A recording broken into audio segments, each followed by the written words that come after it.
get up, morning glory. Early bird gets the worm. Roll on out, hit the floor and hit the street, 'cause we're burning daylight.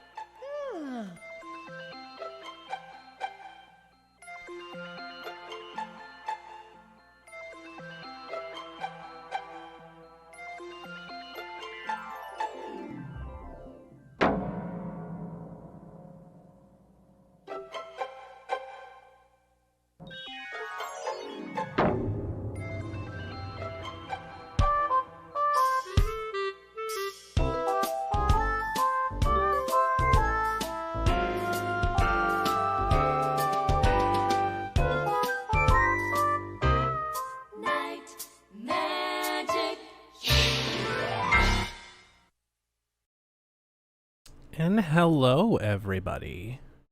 How are you doing today? How's everybody's weekend going? Good to see you all. Good to see everybody. We're chilling here today. For those of us who can't make it to Anime Matsuri, thank you so much for hanging out. Thank you so much for chilling. Let's see everybody in chat. Andrea, Tom, Gav, Demon Wolf, Dave, Tom. I said Tom twice. It's okay. It's hot. Yeah, it's a bit warm. It is much cooler than it's been here, which is nice. Much cooler than it has been. You're burning alive over here? Oh no. That's not good. That's not good. Don't die on us now. Don't die on us now. We have a few things to talk about today. Hello, Haven Lane. How you doing? Nice breeze. Matsuri boot dat. Yep. Lots of good stuff happening at Matsuri from what I'm seeing. Good to start off with a good grift. I really don't have a whole lot to put on screen because like I don't really script shit ahead, so I just put merchandise up because why not? And it's also like 40% off on like household things today, which is pretty freaking nice. So like shit like this glass here is like 40% off right now. So you can get the frosted beer glass 40% off. You can also get the Canuckleheads official glass 40% off. It's crazy. It's really good. This is the one where it has the logo on the back of it. Has the Canuckleheads on the front of it. Which I actually do have to show off today. We have the official Canuckleheads glass. We have it.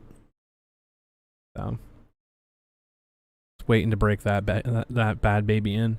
Only losers go to Matsuri. Vic's line 2. Yeah, I saw a couple lines. Stan was posting some photos, and it was pretty crazy lineups. Pretty crazy lineups. Dr. Reddit. Oh my goodness. Grift, my angel of music. Exactly. So if you want yourself your very own piece of Canuckleheads merchandise, they have a special for like home thing or whatever else, something like that. Because it's like 15. I think it's like 15% off like regular stuff with the July Z weekend thing. So you can get that for 20% or 15% off pretty much anything. And there's an additional 25% off household things. So like you can get 40% off the mug. I think it's like 40% off the shower curtain and shit too. No, it's only 15% off. But 40% off the apron. You can get 40% off the apron. There you go. You're looking at that apron. Be like, I want me some of that. 40% off that. 40% off the frosted beer glass. So you can get that as well. But go for it. Do it up. Buy to your heart's content. I don't really make a whole lot of money off this. This is just for you guys to have cool stuff for the show. That's pretty much it.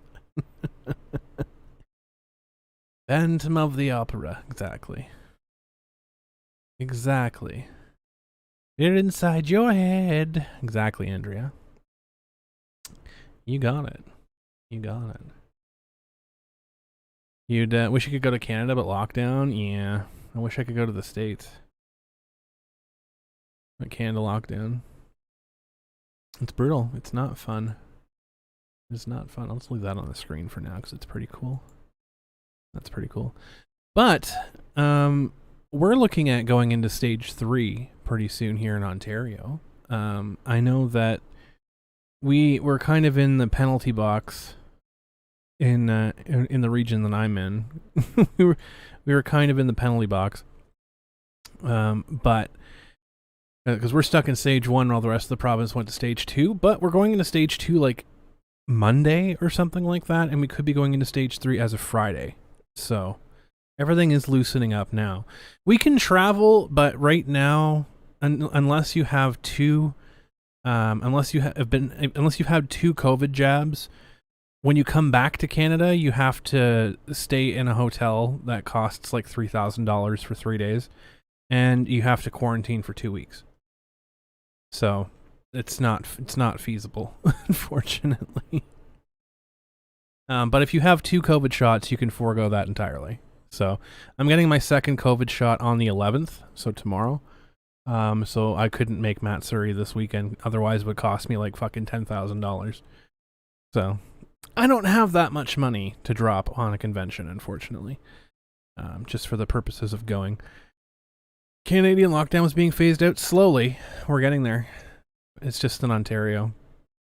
Yeah, it's a government mandated hotel, so you have to stay at this specific hotel, and that particular hotel charges like a ridiculous amount of money, and you have to stay there for 3 days, which is like $1,000 a day at that particular hotel. So it's pretty crazy. It's pretty damn expensive. It's not worth it. And it's basically used as a deterrent, so that you're not going there, that you're not traveling. Basically, is more or less what it is. But that's starting to phase out now because we're getting everybody vaccinated. So that's it's slow going, but we're getting there. How are Vic's pants gay? Never understood. It's just a meme. Like, I don't know. People like to meme about it. Stage 3. I know we need a cure for the cancer of the Canadian injustice system. No, it's. I mean, by the end of this week, so like a week today, we're gonna be in stage 3, which means pretty much everything's open. Like, movie theaters are open. Indoor dining is back. Everything indoor is back, allowed, etc., etc. So. It's pretty much stage 3 is pretty much just like we're open again, so that'll be nice. And then I'll have my COVID shot by then, so I'll be allowed to do everything that a fully grown adult's allowed to do again. So that'll be fun, provided I don't, grow some horrific mutation from the second COVID shot. That will be. Oh my goodness. Yawns. I slept so much today. I slept in like crazy today. I don't think Vic understands. I think Vic is like I think Vic is confused by the gay pants joke. His pants are fabulous, that's why they're gay, I suppose. But it seems like everyone's having a really good time at Matsuri. I wish I could have gone, but hey, it is what it is. I can't. Number one, I can't afford the return trip because the return trip is absolutely ridiculous right now until you're fully vaccinated. And number two, I wasn't technically invited, so I would have to pay for my own way to go. So. Not being a guest also really hampers that because I'm also not keen on paying about $500 in flights and whatever else to go to a convention, pay to go to a convention, and then pay to come home. So maybe next year we'll see what we'll do. Maybe next year we'll check it out and all that fun stuff. Let's give it a couple weeks after your second vax, take it into effect. Too many variants circling around. Yeah, I'm not going to go too crazy. with anything. We're just going to be Yeah, it's a lot of fucking money to go down to Texas and stay in a hotel and go to a convention and travel back to Canada.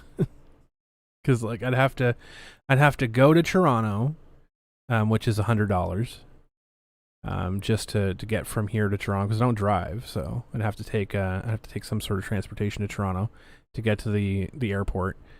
Take the flight, which is about $250 right now. $250 up to $450. And then that's just one way. And then pay for the hotel while I'm in Texas. And then take the flight back, and then another $100 on a cab home. So that's a lot of money for one weekend. So we'll have to figure it out. Next year, but it does add up really fast. It is why like I'm much more keen on making my own events at home because the less I have to travel, the less I have to spend on transportation and hotels. So that is a much better situation for me if I can just make an event for people to come here rather than travel everywhere. But I understand it would be like a really cool event to go to. Troll Force 1 has entered the chat. Hello, Ken. Oh my goodness. I mean, it costs a lot to go to Toronto cons, yeah, but I can also just like take a bus home, and I don't have to spend $500 on a hotel. That's also a nice part about Toronto conventions, aside from the fact that they're in Toronto and it's a cesspool of humanity that no one should ever have to endure. Oh my goodness. Did it scare you? My hair is a fucking mess today. Holy shit. Did you let your wife out of the kennel? Hello, Savage. Been meaning to catch one of these. Nice. Welcome. Yeah, we were talking about a few things today.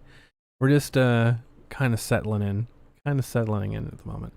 But we're gonna the topics that we're gonna run down today.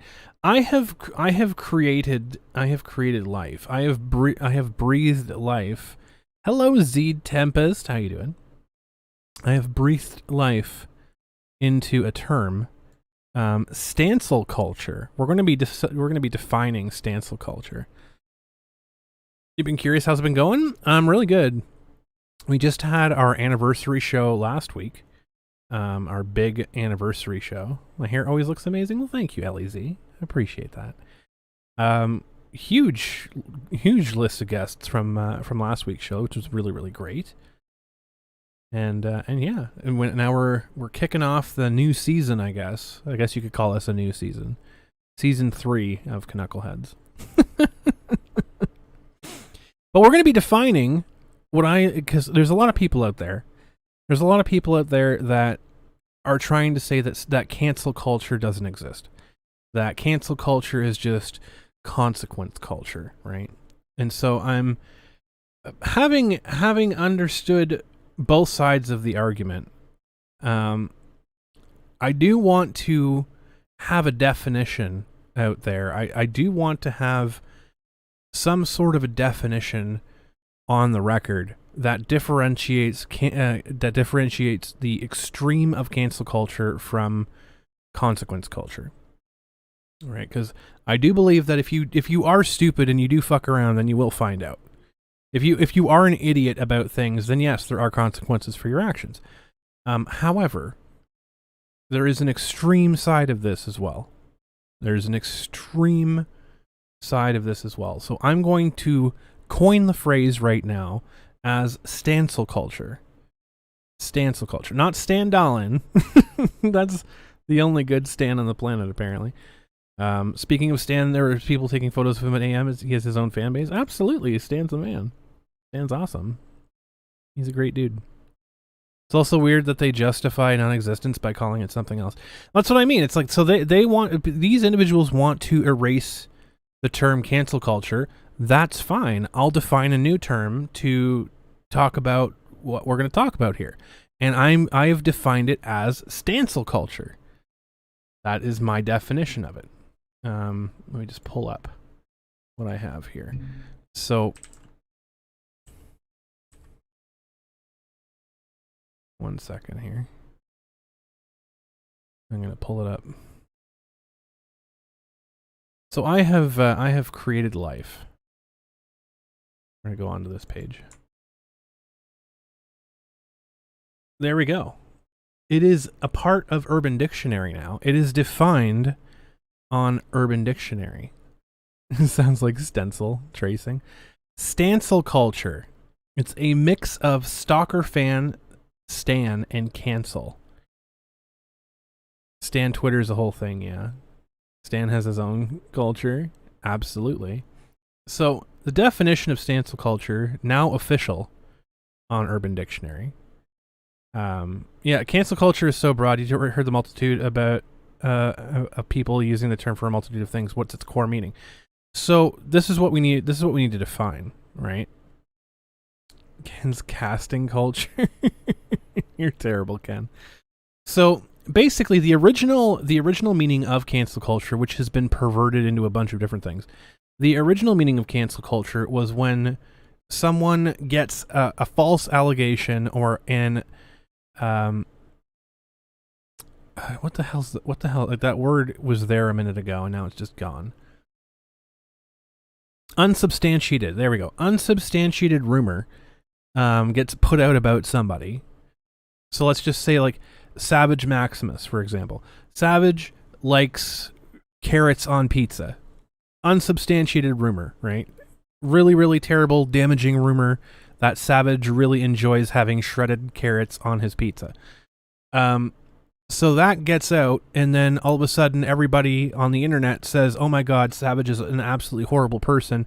Savage needs to get destroyed and deleted from existence because he puts carrots on his pizza. And then that reaches Savage's job, and then his boss is like, oh my god, you're horrible, you have to get fired. Now you don't have a job. That was the essence of cancel culture. It was removing somebody from existence for an unsubstantiated or really ridiculous, stupid, unprovable rumor. But people have perverted that to being like, oh, well, no, it's just consequence culture. If you do something stupid, then you deserve to get consequences for it. Okay, well, that is true. There are certain situations where it's if you are doing things that clearly are wrong, like that he doesn't put pineapple on his pizza. The stoning offense. So, for example, like the guy from, was it Drake and Josh? Was it the one actor from Drake and Josh that found out to be a little people lover? And he admitted to it. Like, that's consequence culture, right? That is consequence culture. That's a little thing that we could, like, in the real world, we like to call justice. That's justice. Drake Bell, yeah. Little people lover. Fully admitted to it. And so that's consequence culture. In the real world, we call that justice. For the people that are all cops are bad and the people that hate the justice system, they call it consequence culture. That's fine. That's a definition. But they dismiss cancel culture. And that's wrong. So I've created my own definition, which I've called stancel culture. Which, for those of you, because I just realized this because somebody mentioned it, that it's like the definition of quote-unquote a stan is 20 years old. It's 20 years old. Well, 21 years old, actually. Because the the song Stan by Eminem came out in 2000. Came out in the year 2000. It's 21 years old. The definition's been around for that long. And it's a mix of stalker fan, right? It's the stan, the person that's so crazily obsessed about somebody that they do things that are damaging. Downright crazy.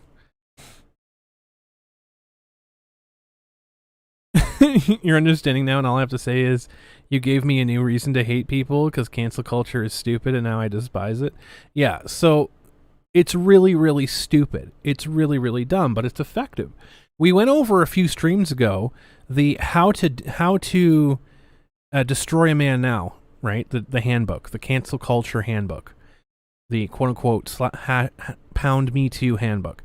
It was how to create believable rumors that would be destructive to literally anybody that you turn on. How to do it. How to not only create the rumor, but spread the rumor and then use the rumor that you created originally as your own source for spreading the rumor and have the media spread it for you. That's what happens in these situations. We're not talking about justified canceling. We're not talking about justice. We're not talking about going through a court process and whatever else. We're talking about someone completely fabricating an allegation. Completely fabricating an allegation.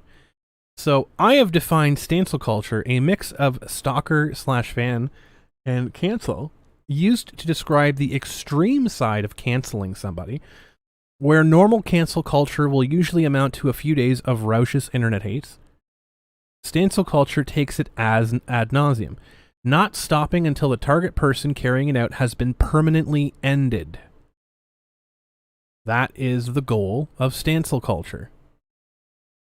Canceling will escalate to stanceling when, long after the initial outrage has been raised and subsided, the stan will often continue to bring up the perceived issue without provocation and with the same fervor as it was initially delivered. Hello, distract enemies. How you doing? Is there truly justified canceling, though? Talk to anybody on death row. I'm sure there are. Gacy was a justified canceling, I think. The crazy psycho clown guy that lured underage men to the basement to, do untoward things to them. Probably a justified canceling, I would say. Maybe just a little. Maybe just a tiny bit. The unprovoked raising of these issues, I only did that once. The unprovoked raising of these issues often makes it seem like the issue is fresh when in fact it's not. We've seen this happen, right? We saw this happen. Yeah, John Wayne Gacy, exactly. We saw this happen a lot during issues with Vic, right? People bringing up, I had this horrible thing happen to me, blah, blah, blah, blah, blah, and they don't post dates. They don't say when it happened. They act like it happened yesterday, but meanwhile they've been friends with the person for 20 years. And then, after the alleged incident happened, apparently. I don't know why my nose is so itchy. I have, massive allergies right now. Dahmer, who was cooler. Good grief. So we saw this happen a lot, right? We saw it happen with Quentin. We saw it happen with a lot of different people. All these people bringing up stuff that happened 10, 20, 30 years ago and acting like it just happened yesterday. They often spend time a lot of time coordinating, and they talk a lot about the person, all this stuff. We'll get into that in a minute. So this will also often seem like the issue's fresh when it's not, and there's also no recompense adequate enough for the person stanceling. The attacks will often persist beyond the point of death of the subject. Look at what happened with Stan Lee. Look at what's happening with Kobe Bryant. These people, they're in the ground. They are no longer alive, and they're still getting people attacking them. They're still getting people bringing stuff up. They're still getting people beating the literal dead horse. And it's used for the purposes of farming clout. That's pretty much it. So the quote here is, I hear that famous voice actor is getting stanceled again. That is Stancel culture for you. It's been 3 straight years. I can't believe they're still going. I'm sure you can figure out who that is. But we've seen it as recently as Quentin Flynn's stalker, right? the person attacking Quentin would be the textbook definition of a Stanceler, of a Stancel culture in action, right? Because you have these people that are so blatantly obsessed with the individual that any perceived slight whatsoever, that's the end. That's it. They have them on such a high pedestal. That they're literally like, they look at them as idols. They look at them as like deities that can never do anything wrong. And anything that happens, Stalker just intensely focused. Annie, are you okay? Are you okay, Annie? Michael Jackson is another great example. People going after his estate. These people will not stop because they aren't interested in any recompense. They just want to see what they get out of it. Oh my God, my nose is like, I want to rip it off right now. It's so itchy. They just want to see what they can get out of it. Oh yeah, Alien Ant Farm's version is very good. I have that on my playlist. It's incredible though. You look at it, and then you have the branches that come from that, right? You have they absolutely are weirdos, Savage. So here's an example, Savage, because you're brand new to this. There was there is a voice actor who had a romantic relationship with somebody who absolutely idolized a character that he played for Kingdom Hearts. She like literally fucking obsessively idolized, hyper focused on a character that he voiced for Kingdom Hearts. And they ended up in a romantic relationship. And they broke up. They ended up breaking up. And things were okay until said fan found out that he got married. And then that was the breaking point. She started making alternate accounts to go after his family, his friends, his work, saying like all of these unsubstantiated rumors about him to try and get him fired, to try and get people to distance from him, etc., to a point where he had to go to court and file for a restraining order / protective order, which the court granted. The court awarded him a protection order over her because she was literally going to the point of no return. She was presenting herself as several different people on the internet to try and push this narrative and push these false allegations out there. And I have an interesting update about that one too. I'll tell you guys a little bit later. Somebody remind me in about an hour or so. I'll pull something up about that. Yeah, she was also abusive in some instances too. I mean, I don't know the whole situation about that, but it is stalker status. The judge literally told her that is the definition of stalking. She had created awareness accounts specifically to talk about him, etc. So the branching comes from the people who then stand for that individual, right? This is where it becomes the extreme. This is where it goes from a stan, like a stalker, to Stancel culture, right?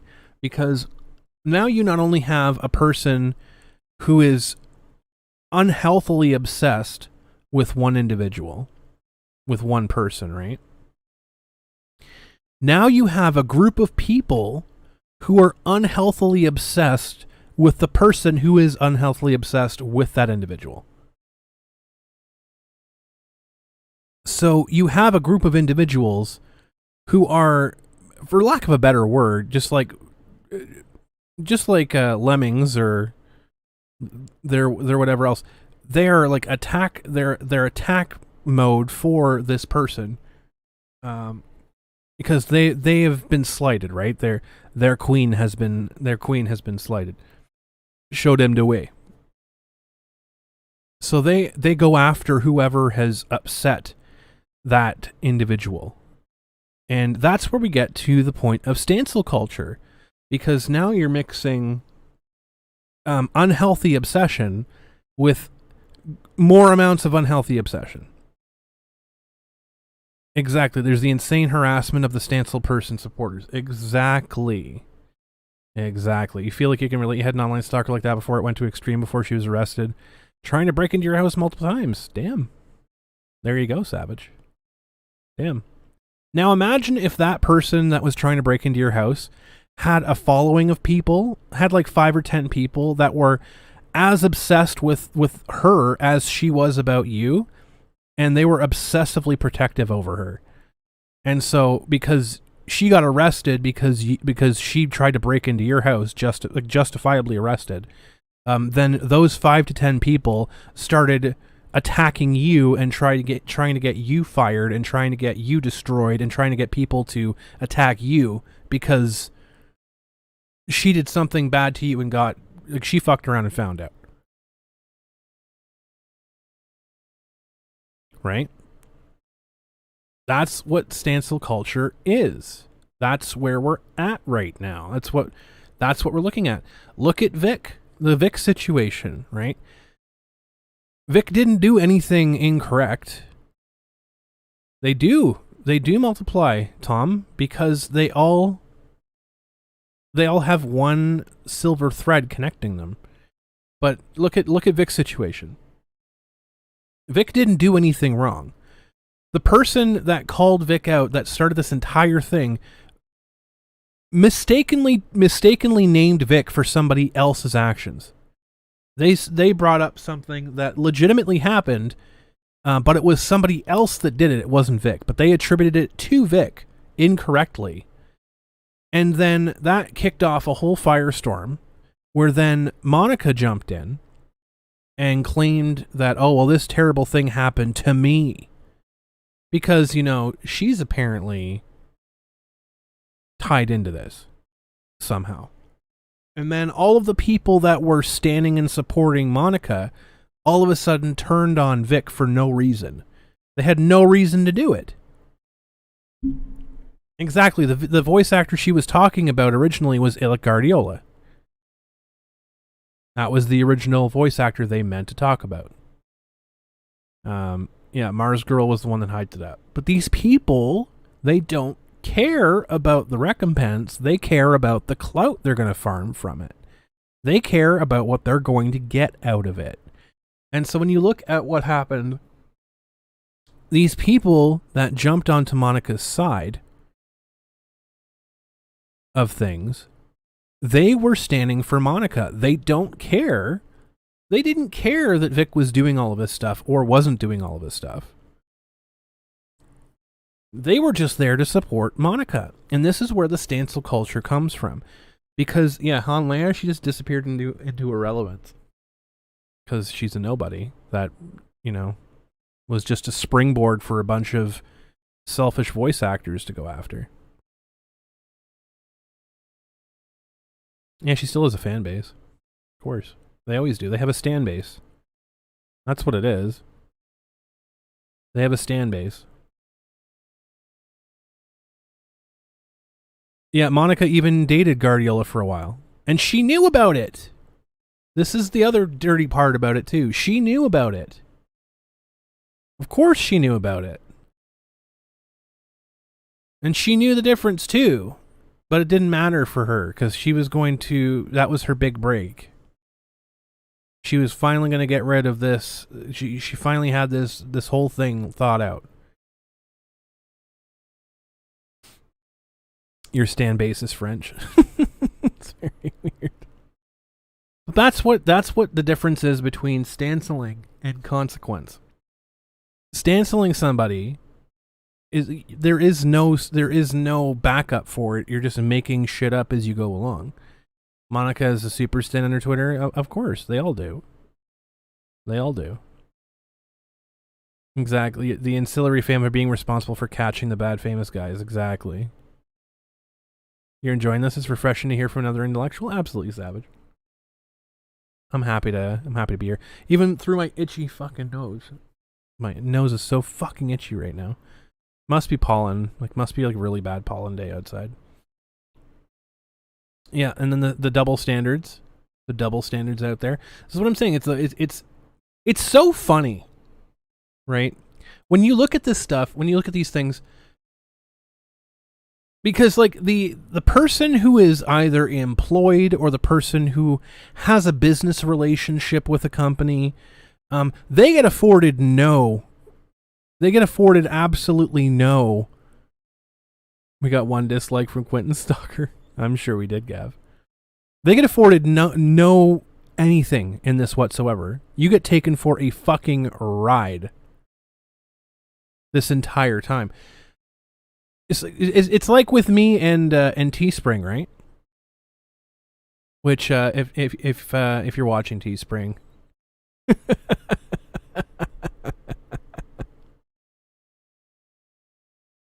all I gotta say about that. That's all I gotta say about that. They got dicked. They got dicked. But it's so funny that these companies will listen. They will rush to listen. They will break an ankle trying to run and listen to these psychopaths who are not their customers, who are not their clients, who are not paying in to them whatsoever, who are literally a net negative to them, period. They have no input on their business whatsoever. They have no input on their business whatsoever. They will listen to them over the people that make them money, over the people that spend money on them, over the people that invest in them. They'll listen to someone who has no impact to them whatsoever.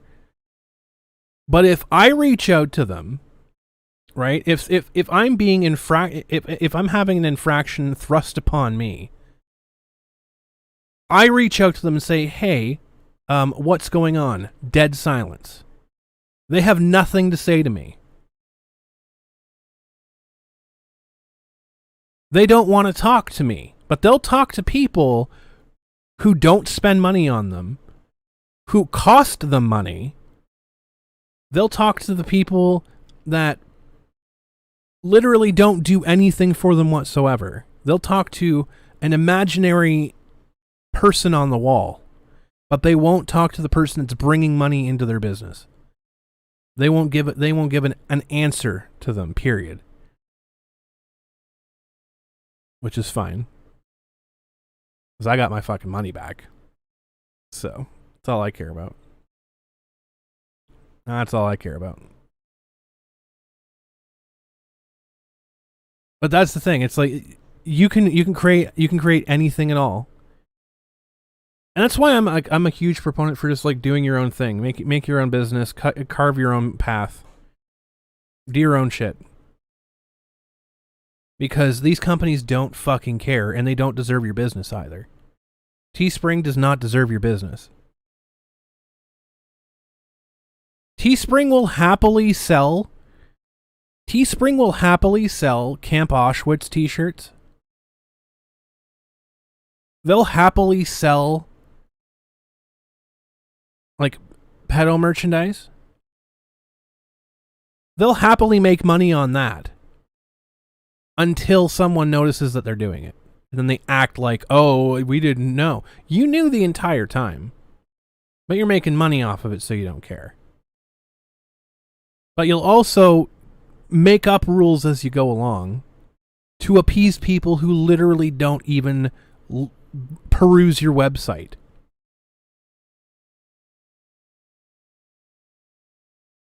You'll literally make up rules to take innocuous things down, because these people that don't even visit your website at all, they don't even know what your website's address is. They just Googled you. they say something one time. Oh, gotta drop it down. Yeah, they also never have sales. So, what I will say is, companies out there, if you're listening, if you have one of your review employees, one of your, intellectual property people, which I guarantee you they don't even have a license or a background in, because I know how these call centers work. I know how these outsourced third-party companies work. I guarantee you that y'all aren't paying that close attention to it. And if you did, you'd be fucking surprised with how much money they're costing you. Just say that. Let me just say that. Because all of these lunatics that are out there making these ridiculously weird decisions and then refusing to own up to it, refusing to have accountability, by the way, refusing to interact with the people that they're spitting in the face of, the paying clients, people that are bringing money into you. Leave India alone. They're costing you hand over fist. And I'm sure your investors would love to hear that. I'm sure your investors would absolutely love to hear how much money they're being cost because of your shitty, woke-ass employees that are hiding behind some anonymous fucking email account. I would love to find out what your investors find out about that. By the way, see how fast those people last. And let's not forget that there's a lot of laws out there, like the Personal Information Protection and Electronic Documents Act that's in Canada, that entitles every Canadian to see all of the information that you have on them, including all of the personal notes that are on their account and who wrote them. There's laws in California about privacy that allow Californians to see all of the notes and information that you're keeping about them. So, might want to remind your little woke employees that they're not as anonymous as they think they are.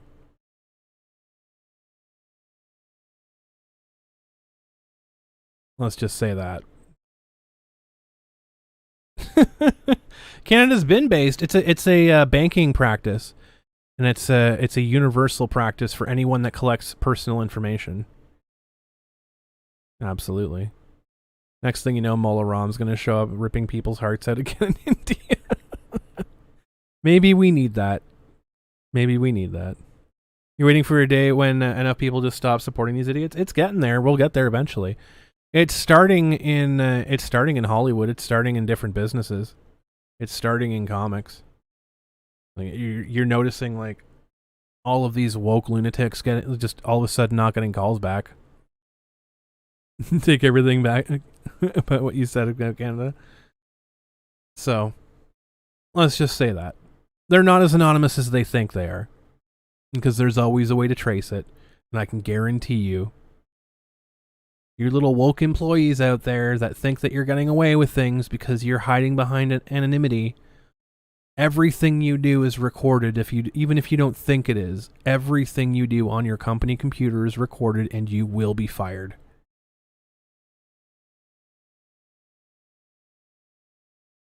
How you got a job being a woke little lunatic in the first place, I have no idea, because, all of you people are against capitalism anyway, so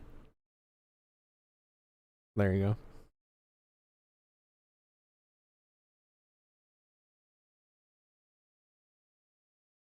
There you go.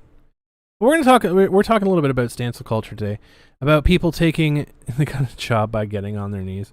I mean, seems like it. Mullah Rum has the ideal cancel culture potion with that drink he pours down people's throats out of the shrunken and make them shrunken heads. Yep. But this is where we're at right now in today's society. We have a Stancel culture where people are so obsessed. We have like one or two people that are so obsessed about a person, and that person turns out to not be exactly who they thought they were.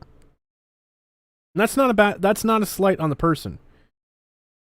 We're talking about like people being upset because that person isn't.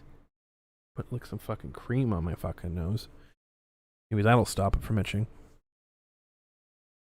That person is not literally Broly, or that person is not literally Axel, right? Of course they're not. They're human beings. They play a character. Or like,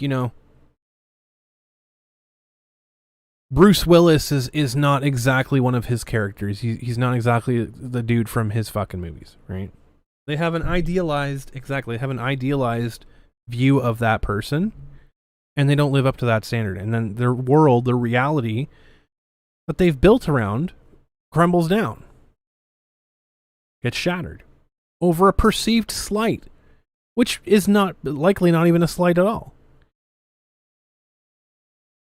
How do you fight back against crazy people like this? You laugh at them.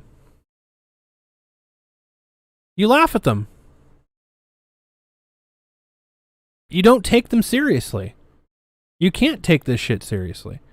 And people need to stop taking it seriously. It's like the boy who cried wolf. Because the more and more and more and more you cry wolf, the less people are going to listen to it. There are serious allegations out there. But step number one is if the first thing somebody does when something happens to them, if the first thing they do is go to social media and not the authorities.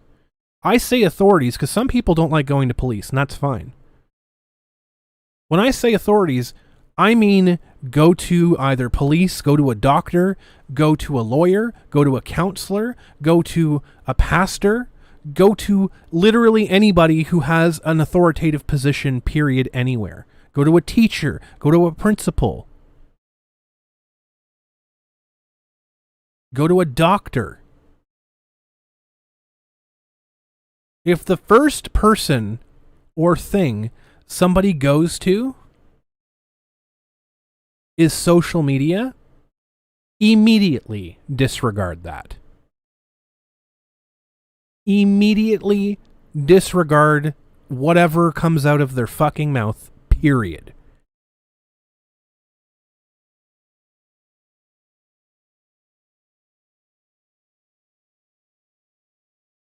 Immediately. Because if the first thing that you do as a quote-unquote victim is go and apply for public support, then you're full of shit.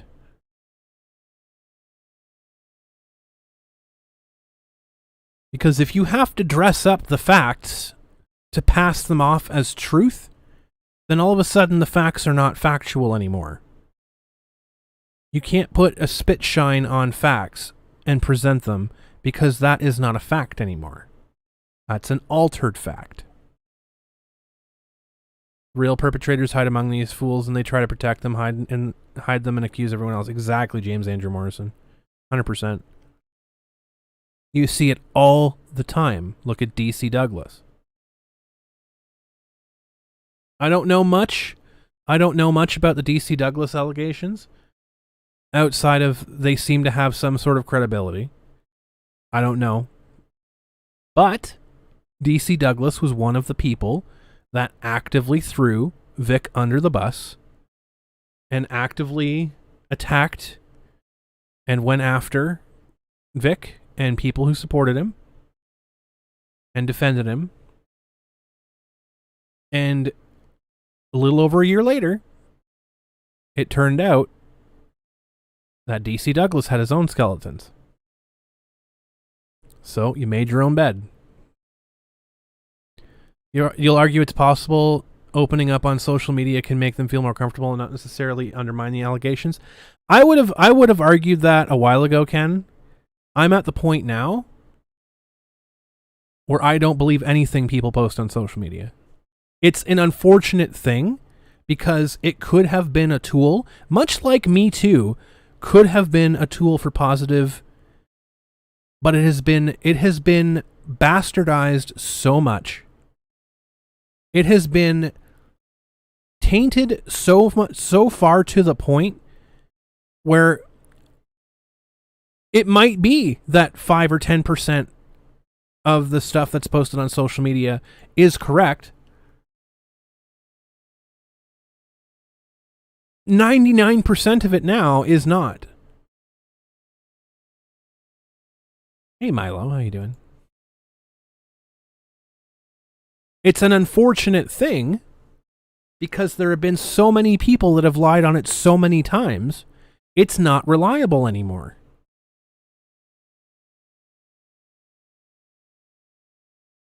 It's not reliable anymore.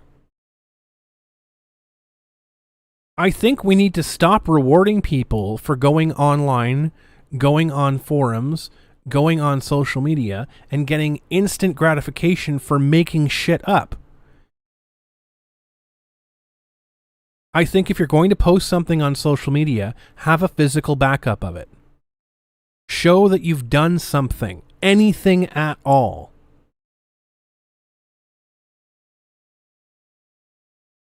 Show that you've gone to somebody. Have a fucking case report. Have anything at all to show that you're fucking serious about it.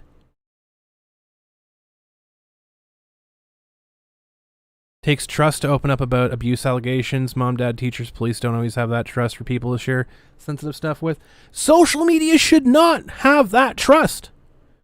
A random fucking person on the internet absolutely does not earn that trust.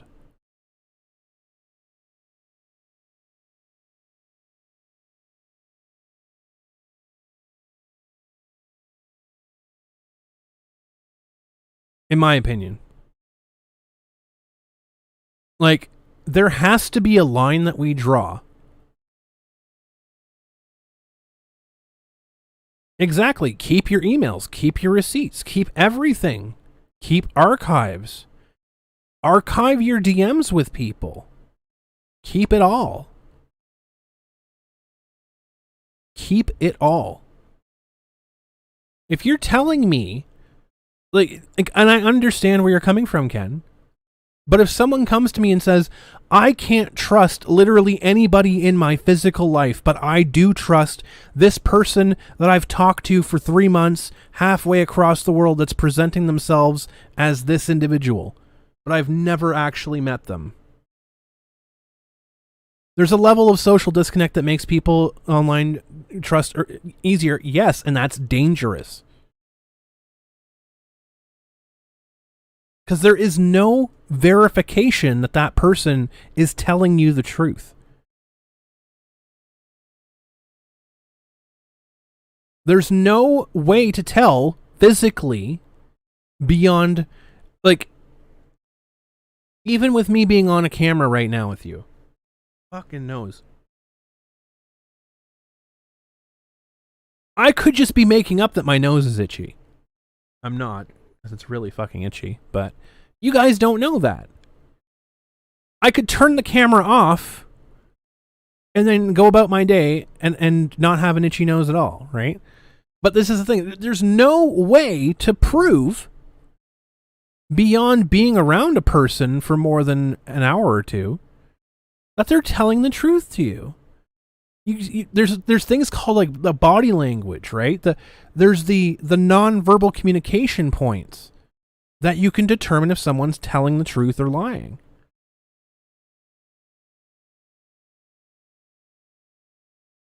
And unfortunately, it's really fucking easy for people to go online anonymously and present themselves as somebody that they totally are not. Wasn't it that, like, wasn't there like a VTuber or somebody or something like that had like an entire OnlyFans account? And it turned like it was some like Asian girl. It turns out that it was actually a white dude.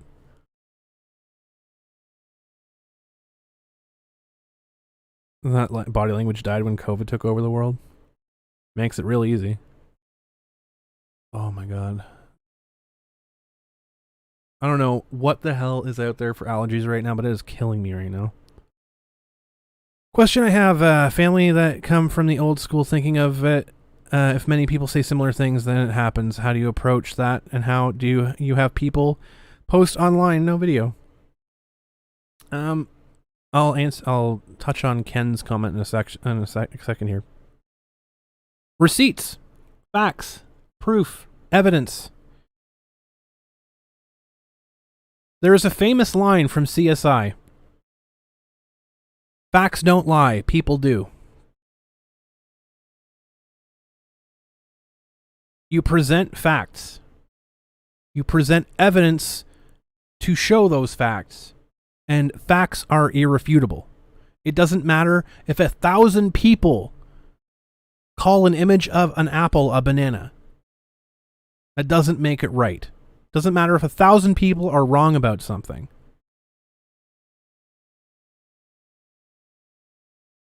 It's and Ken says, very dangerous client of mine who was preteen, teen, trusted random people versus strangers. Due to things going on at home, it was a minor inconsequences versus the VA allegations. That's what I'm saying. You get situations, and I understand it, especially when you're talking about minors, that don't trust their authority figures. And they are quicker to trust random people who are more appealing to them than they are trusting people who have their best interest in mind. And that's a dangerous thing. That's a dangerous thing we're living in right now.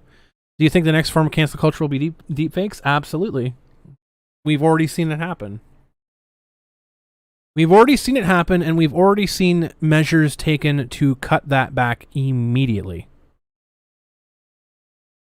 You're hilarious, Ken.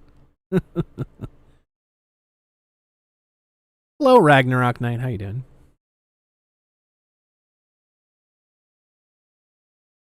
They definitely don't have OnlyFans at onlyfans.com/Ken's Counseling Couch. There you go.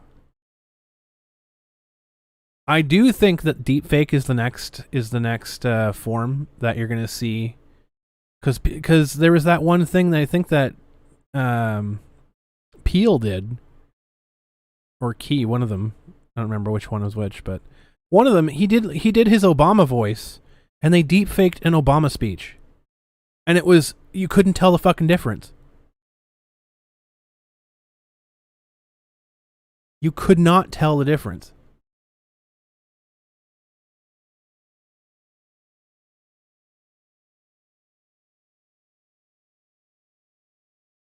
Deepfake audio? I mean, that exists. There's a lot of people that do impressions. There's a lot of people that sound like people. But if you're talking about irrefutable proof, video evidence is usually king. And now we're getting to a point where video evidence can be faked. But there's other things that you can determine as facts.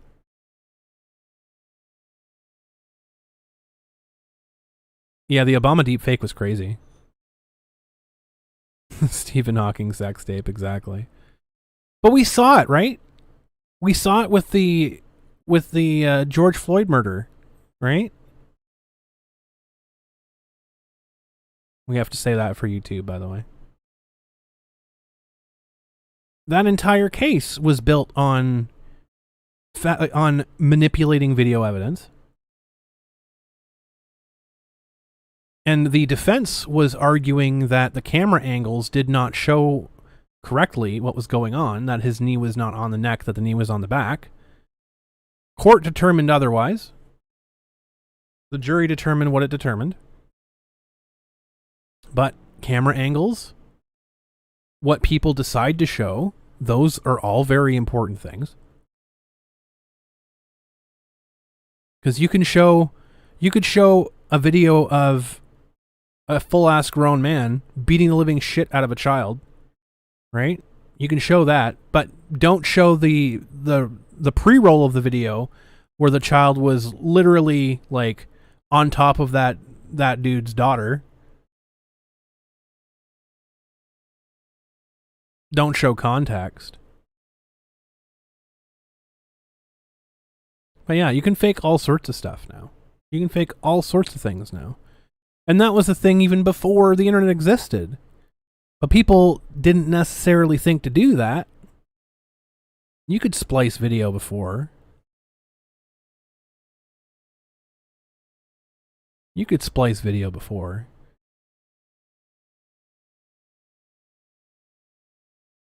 Now it's just way easier to do.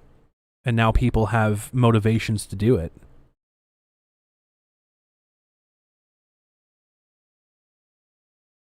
I mean, there's reasons why mobsters avoided the law for so long, and it wasn't because they paid them off. It was because they were very, very meticulous about their dealings. They had a very good idea of how to avoid getting themselves into direct trouble. Yeah, you can auto-tune chopped audio into a sentence seamlessly. You can do all sorts of stuff now.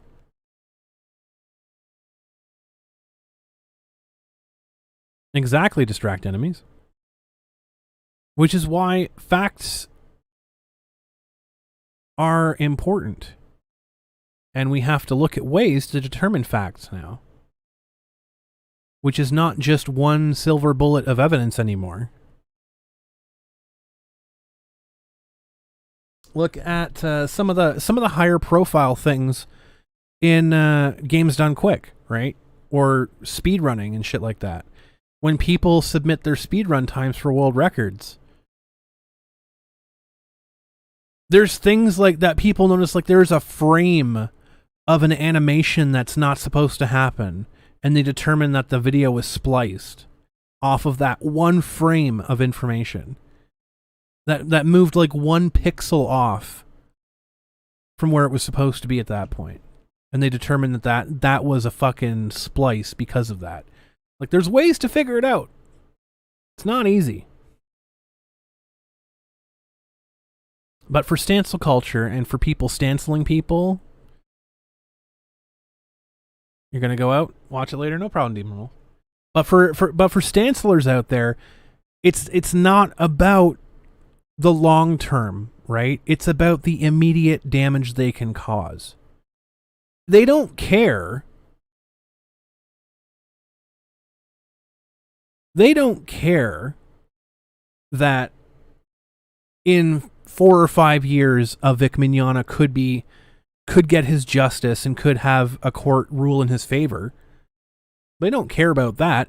They only care about the immediate now and making sure that he doesn't get jobs and that he doesn't have a livelihood. And that his reputation is so damaged in the immediate that even if he does get exonerated of the fabricated claims, the general public won't care or care to believe. They'll just believe the first thing that comes across. That's why I always say, when these things are coming on social media, I don't fucking believe them anymore. Especially when there's several journalistic websites that are pushing a single narrative. We saw that, right? We saw that with Chris Avellone. When Chris Avellone announced that he was filing his lawsuit. Oh my God. And we had several of these journalistic websites, literally all lockstep, all the same thing. They were all printing that he was filing a slap lawsuit. I didn't fucking believe it for a second. I did not believe them for 1 minute.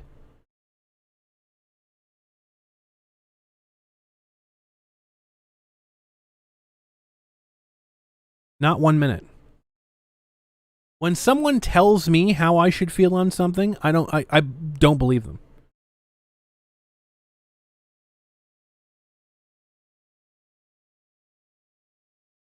Now, luckily, I'm not a therapist.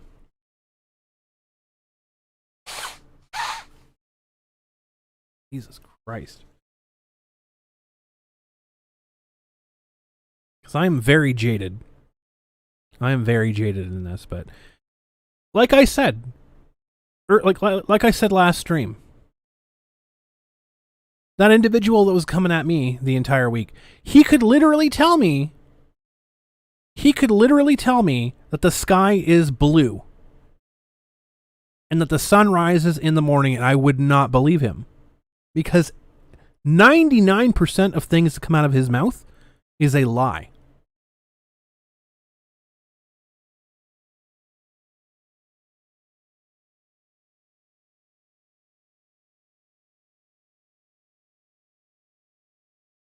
Exactly, Gav. Does anybody know any therapists? Nope, can't say I do. Let's get some Rorschach tests going. I think that's what really sticks in their craw, the fact that so many of us rallied behind Vic. So many of us gave him so much money, and then when they cried for help, they were essentially ignored. Absolutely.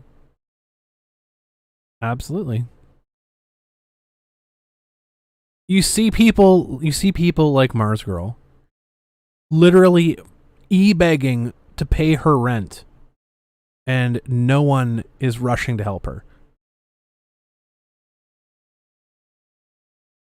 This is unfortunate,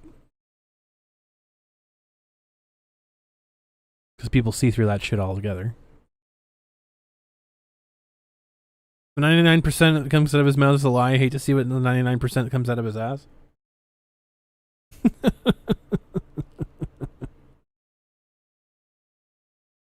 That's a good one.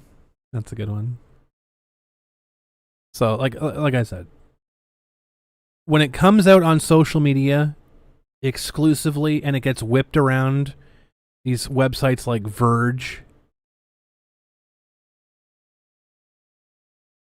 Vox, whatever other fucking bullshit websites there are, all of these websites, I don't believe it. I don't believe it at fucking all. I'll go to the source and I will ask the source. I'll go to the source and I'll ask them directly. Now, there are some things out there that seem like they went to social media first, but they didn't. There was a story about Eddie Deason, about him being a sexual harasser and everything else like that.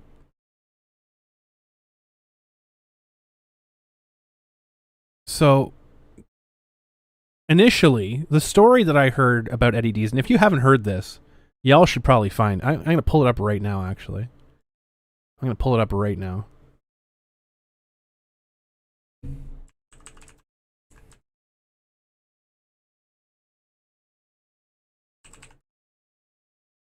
Eddie Deason, I think he was an actor on Grease.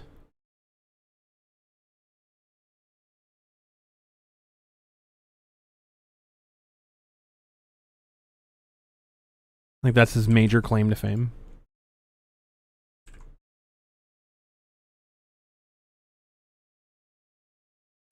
So, Grease actor Eddie Deason is accused of being a creep and harassing a waitress, and now he's claiming to be a victim of cyberbullying.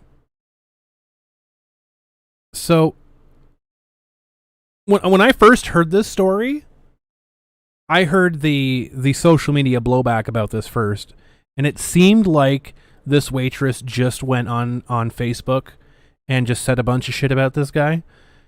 So I'm like, all right, X to doubt. And then I found out he actually, like, she actually had, like, went to her boss and went to police and went to, like, things, and he's been, like, banned from, like, a bunch of restaurants because he was, like, apparently he was out of line. And then I saw his Facebook posts about this entire thing. And, yeah, no, he was 100% this guy. Eddie Deason is accused of harassing a waitress from a local restaurant. And now the dispute has turned into an escalating war of words on social media. So the waitress took to Twitter on July 21st and blasted Deason for referring to his since-deleted Facebook post where he's described her as a sweet, innocent waitress in opening lines and a whore in the following sentence. So he deleted his Facebook post on this. This is what I saw first. I didn't see the rest of this. I saw her her post first, and that brought me to believe well, this is X'd out first of all, and then I saw no, actually he posted in all caps massive lunacy post on his Facebook, which thank God they included it. So this is his actual Facebook post, by the way. This is not anybody else posting. This is him. And apparently he posts in all caps all the time. So she was accusing him of coming in and being a weird creep, right? I mean, old men, whatever. Old men are creepy. But apparently he would come in and he would demand that she wear false eyelashes because he thinks that she looked better in false eyelashes. And this is the weird shit that she claimed him saying, and I'm like, there's no fucking way. But he actually admits to saying it. So he demanded that she wear false eyelashes, demanded that she wear specific things, because he's going to tip her appropriately for it because it gets him off or something. So he's saying in here, to all my Facebook friends and pals, I'm sure all of you heard about my recent encounter with a sweet, innocent waitress who I supposedly traumatized. It's very clear that Eddie does not have any sort of publicist, by the way. Well, it turns out this girl is not so sweet or innocent. She is an attention whore. Not a good way to start off, first of all. Not a great way to start this off. She's a small-town, lonely girl who is desperately craving attention. Okay. She's been spreading nasty, vile rumors about me here in my hometown of doxing myself and here on Facebook. She actually spread a rumor that I used the N-word. Incredible. I would never and have never used this vile word. I mean, who cares if you did? You're a dude from the fucking 40s. Of course you're going to use that word.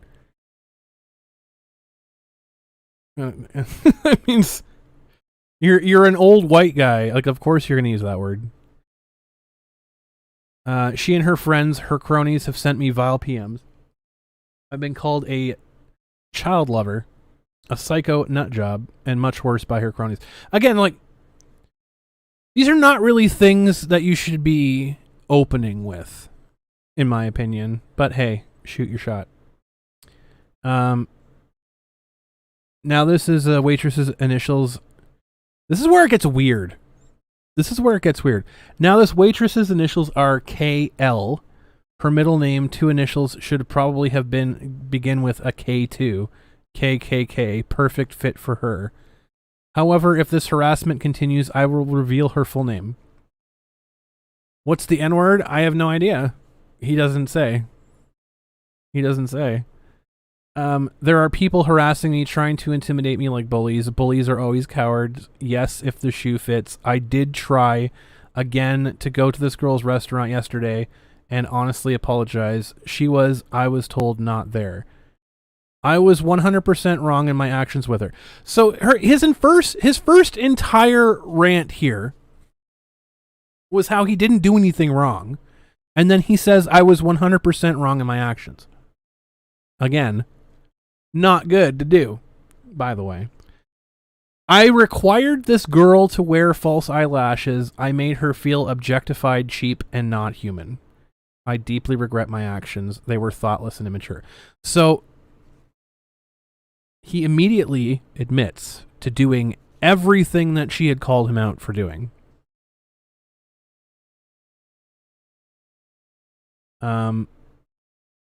I tried to apologize in a post on Facebook. This is still him, by the way. I mean, I don't know how you could tell, but these people were still harassing me. I have each PM they sent me on file. They will be reported to Facebook admin now that I'm able. Damn, watch out. Sending the Facebook admins. Unbelievably psycho, mean, and nasty stuff. Just post it. Just post it. That's what I'm saying. You claim to have all of these things, just show it. Don't describe it, show it. Stop talking about the facts, just show the facts. I am going to tell the police what's been going on. Don't say it, do it. I spent 45 years developing a good name in life and my career. X to doubt. I refuse to let these bullies, these cowards strike fear in me, intimidate me, and ruin my good name. I mean, you're doing that yourself, dude. If he did not post this shit at all, I would be inclined to agree with him. However, his problem was that he was going to tip very little, that a hooker would be offended. Exactly.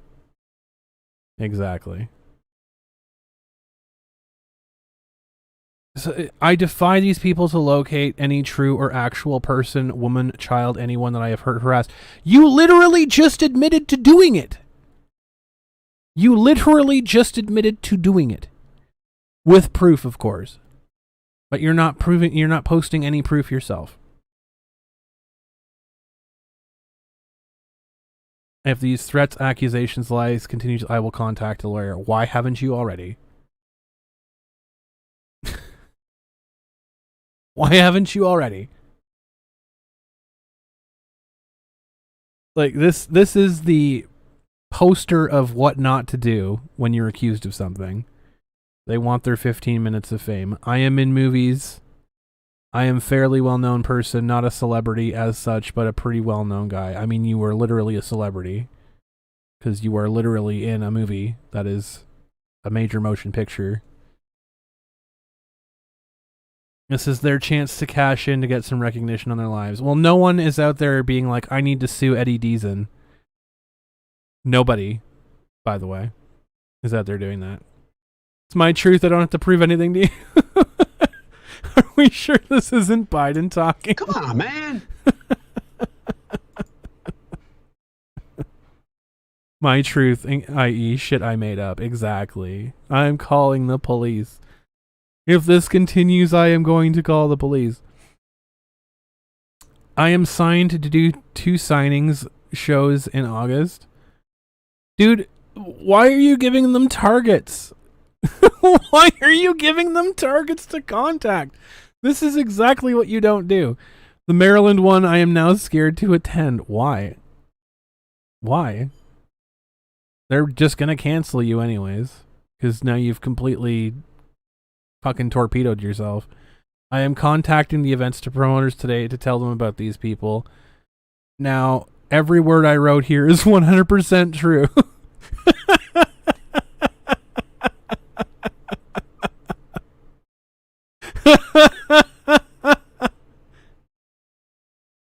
Oh my god. I only wish that he would have said, like, he would have made mention about, like, the multicolored dragon he talked to get advice on how to handle this. Everything I wrote here is 100% true. You can believe me, or you can believe this girl and her cronies. Like, come on, dude. Like, dude. Come on, man. Come on, man. Are we serious? I am the truth speaker. Believe me. I'd argue that he's older, from a different generation. He thinks apologizing will make it go. He wants it to go away. But this is an example of him actually doing something wrong and having consequences for it happening, instead of someone not doing something wrong. And because initially, exactly, I'm not sure it's a good thing to admit. Like, this is an example. Yeah, he was huffing too much of the magic dragon. Exactly. In a strange twist, he went on to admit he required a girl to wear false eyelashes. I made her feel objectified, cheap, and not human. And he also confessed he was 100% wrong and deeply regrets his actions. He's not filed a police report. Oh, so she has not filed a police report, but she plans on meeting with a lawyer and how she proceed going forward. Exactly. She went to authorities before all of this happened, and now she is meeting a lawyer to see how she should proceed. Exactly. Like, he got mad because she got him barred from a bunch of restaurants. Because she went to her bosses, who is an authority, who took the steps to stop it. There you go. There you go. But if you look it up, it goes in detail about like what the shit that she was accusing him of. Maybe don't be an old horny man. Exactly.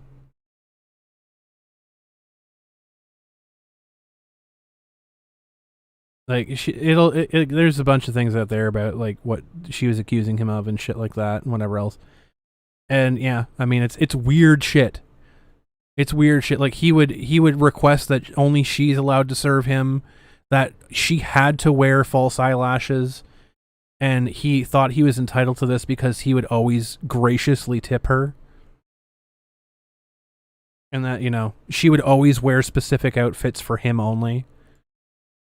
It was weird shit. And it's like, okay, I don't believe any of this. And then I read his thing, I'm like, okay, he fucking actually said he did it.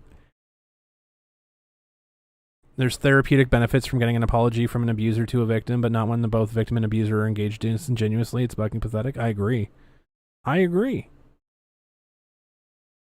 Do I think that she wants an apology from him? I don't think so. I think she wants him to fuck off. I think that's what she wants.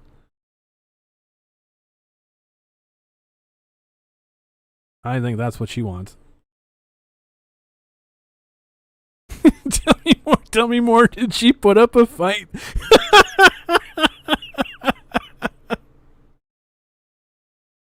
Jesus Christ. Holy crap. That's what I mean, though. It's like, this is an example of consequence culture. Someone who did something really stupid and wrong, that is seeing the consequences of their action coming to full fruition. And this is what I mean. It's like, you can see in his opening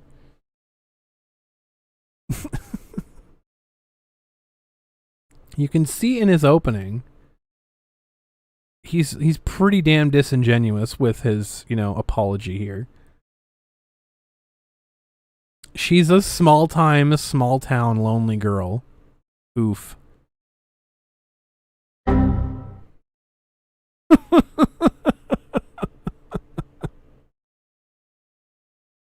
Leave Jesus out of this. It's clearly a Muhammad type of issue.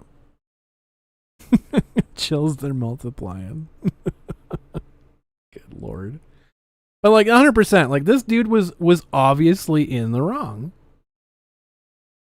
Oh yeah, he also posted a bunch of other weird shit too. Is this actually going to show it? Oh, this is just the posts on her page. No, I can't get that back anymore. But basically, it's stuff like, you know, he's talking about how he wanted to go there to see eye candy and things like that. How he wanted to like go there. It's weird shit. The dude was like out of fucking line. Clearly, he was out of fucking line. Power you're supplying. It's electrifying. You better shape up. So yeah, okay, for any woman, let's say you were in a restaurant and there was a waiter who looked like Brad Pitt or George Clooney or Ryan Gosling. You would go in, eat, chat, and get some eye candy. So you go in there regularly, eat, right? It's a pleasant checking out this gorgeous guy. Like, he's such a weird dude. Like, just don't. Just take the shovel out of his hands, please, for God's sake. Please, I want to find the rest of this, because like you guys have to see this.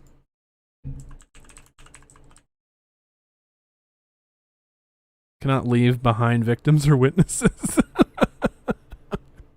Can't leave behind any facts.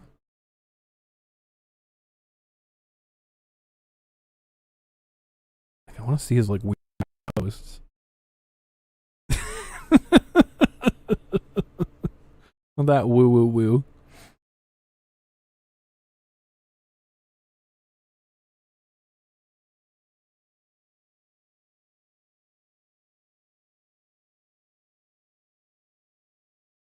Is there nothing? Like, come on, man.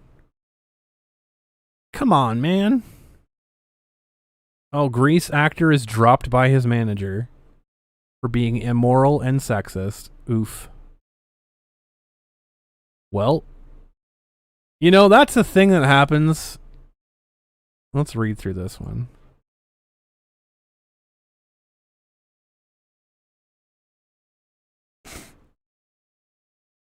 Public relations manager Steve Joyner said on Friday he dropped Deason as a client. He's 64 years old, terminating all future dealings with him. Oof.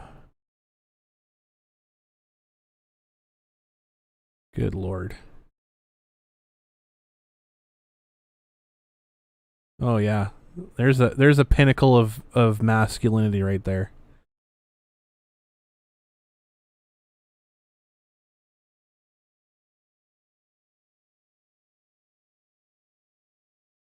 In a since deleted Facebook post, Deason insulted waitress appearance, seemingly at a joint called the Krabby Pig.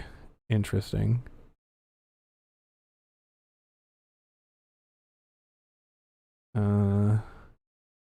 I want to see his like weird posts, the ones that she's like actually talking about here.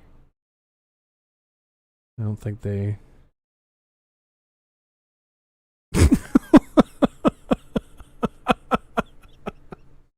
He's going off here.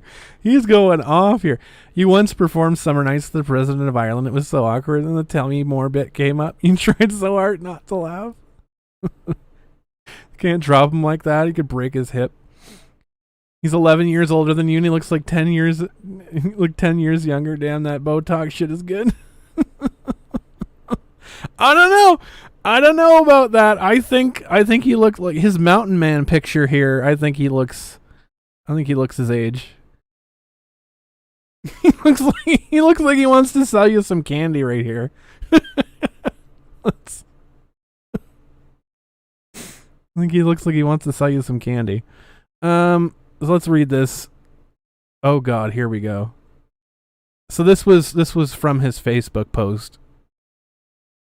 An open letter to all my Facebook friends and pals, to all women and girls, weird, who know about the current shitstorm that's going on. This will be my last mention about the current shitstorm between me, the Jewish Dillinger, and her, the waitress. He literally referred to himself as the Jewish Dillinger. Jesus Christ. With one stipulation, which I will mention later. One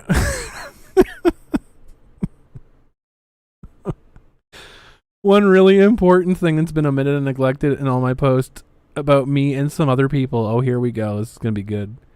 In recent months, I went in many times to a local restaurant and repeatedly asked a waitress there. So, okay. Let me just pause for a moment.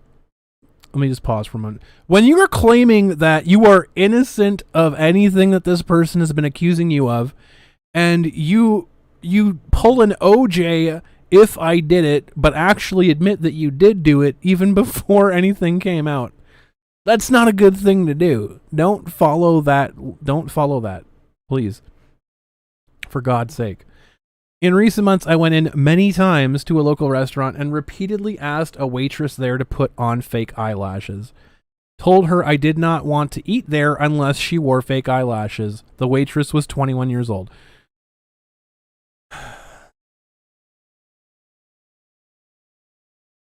Come on, man. My behavior was inexcusable. It was rude, disgusting, ugly. It was pure, unadulterated sexism in its truest terms and definition. No excuses justify my behavior, yet he's trying to excuse his behavior.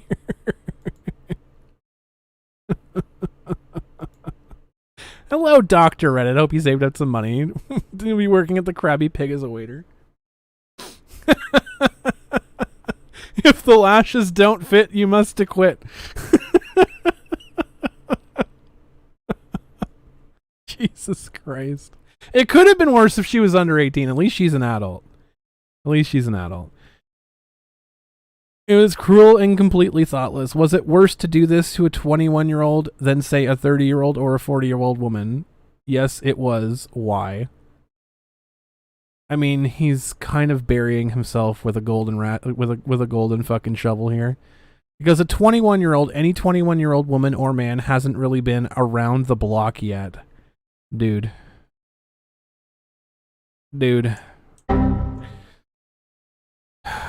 Any adult, fully grown woman, let's say maybe 27 or 30. I mean, he's accurate. That's probably around the time when they mature mentally. Around that age and older. I mean, not everybody, as we've seen plenty of people in their 30s act like lunatics. Any adult knows, quote unquote, how men can be.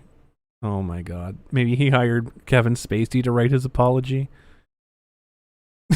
Question: why didn't the grease fly at the end of the grease car fly at the end of the? You know, I don't even think that the movie Grease was named after the car at this point. I don't even think it was named after the car. Men can be incredibly cruel to women in the sense of objectifying them, judging them solely on their looks, making them feel like a slab of meat, and that's exactly what I did. A young girl like this waitress was possibly overwhelmed. Yes, she was overwhelmed with your absolute manly spirit and and patchy beard. Maybe she would have been at a loss, incapable of handling what for her must have been very awkward, to say the least. Yeah. Guy comes in and says, "Look, serve me my food, but I want you to put on a mini skirt while you do it." Come on, man. Jesus Christ. Thought it was named after their hair.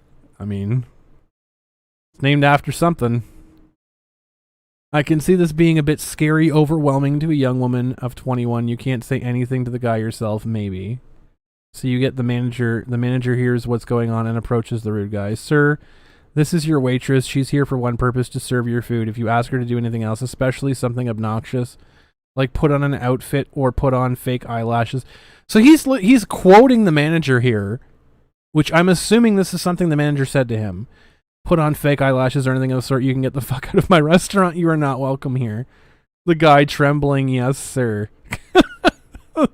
This 100% happened, by the way. This 100% happened.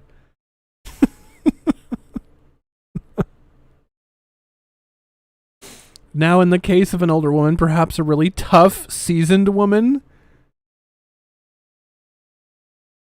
Oh my God, dude. This is all shit that he has written on his Facebook, by the way. A Susan Sarandon type.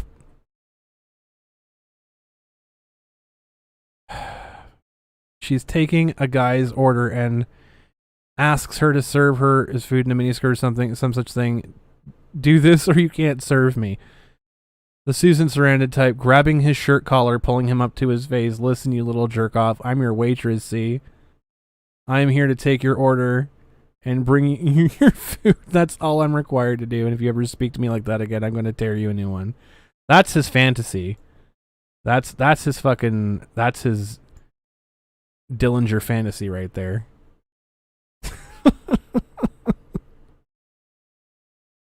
That's a projection. What I did was unjustified. However, I was never once informed by anyone that I was bothering or introverting this girl in any way. Okay. If I had been told this even once by her or her manager, I would have stopped immediately. But you didn't. They told you, and you decided to pitch a holy fit. Apparently, the sweet, unassuming waitress was letting me do my mean behavior, then going and writing about it on her Twitter account. No, she told her manager. She told her manager, and you got banned from stores. That's how it went down. And then she went to her Twitter account after you came back to the store or came back to the restaurant after you were told to not come back because you wanted to apologize to her. That's when she went to her Twitter account.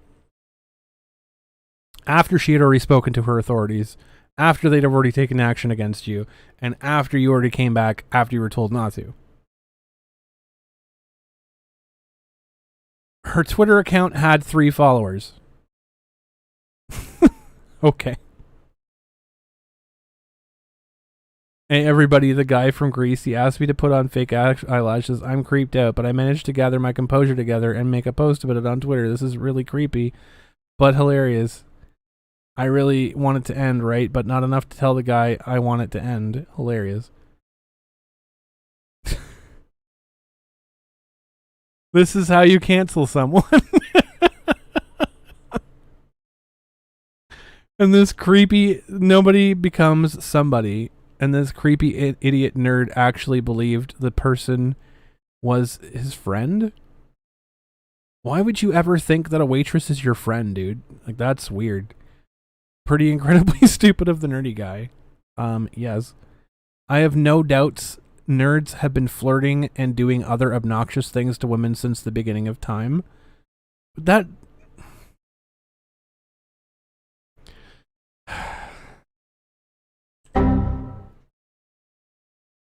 They would do something incredible, stupid, and thoughtless. The women, well, 2 possible responses. Kind of decent women with an ounce of humanity. Women with a human heart told the guy, look, Melvin, I'm flattered at your attention, but please stop it. I have a boyfriend or a husband, or I'm just plain... She's a waitress, dude! She's a waitress. She is paid to be nice to you and give you a positive experience while you're dining, not for you to flirt with and ask her out and assume that you're entitled to anything. Jesus Christ. The guy either gets the message or stops or he persists, which you did, in which case it becomes a more serious matter, which you did. The other kind of women, maybe slightly lonely or hungry for some attention. They might pretend interest, then go in the back and laugh at the nerd. They might even call their friends and relate the hilarious, creepy incident. I mean, that's a very oddly specific thing. Just not into that, dude. I'm just not that into you, dude. Now place your order or fuck off. Not paid enough. Because this is the kind of fun, right? Making the guy look ugly or stupid or obnoxious. He is not aware of this. If you're not aware of how ugly or obnoxious you are, then you are stupid. I'm sorry. And not trying to tell him he looks this way, please stop, right? Dude, if it was that simple to get people to just stop. Sir, this is a Wendy's.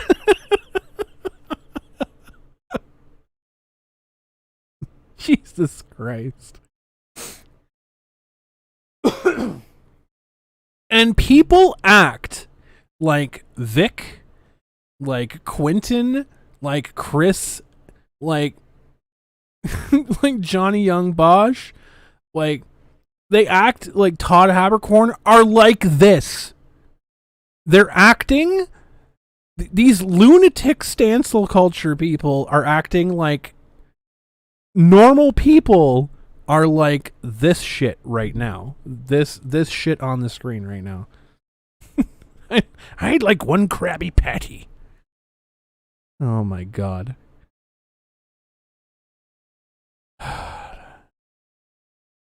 Anyway, this brings me to my main point. Yes, I did apologize to the waitress. Far too late, dude. We don't offer that sort of service. Would you try a KFC?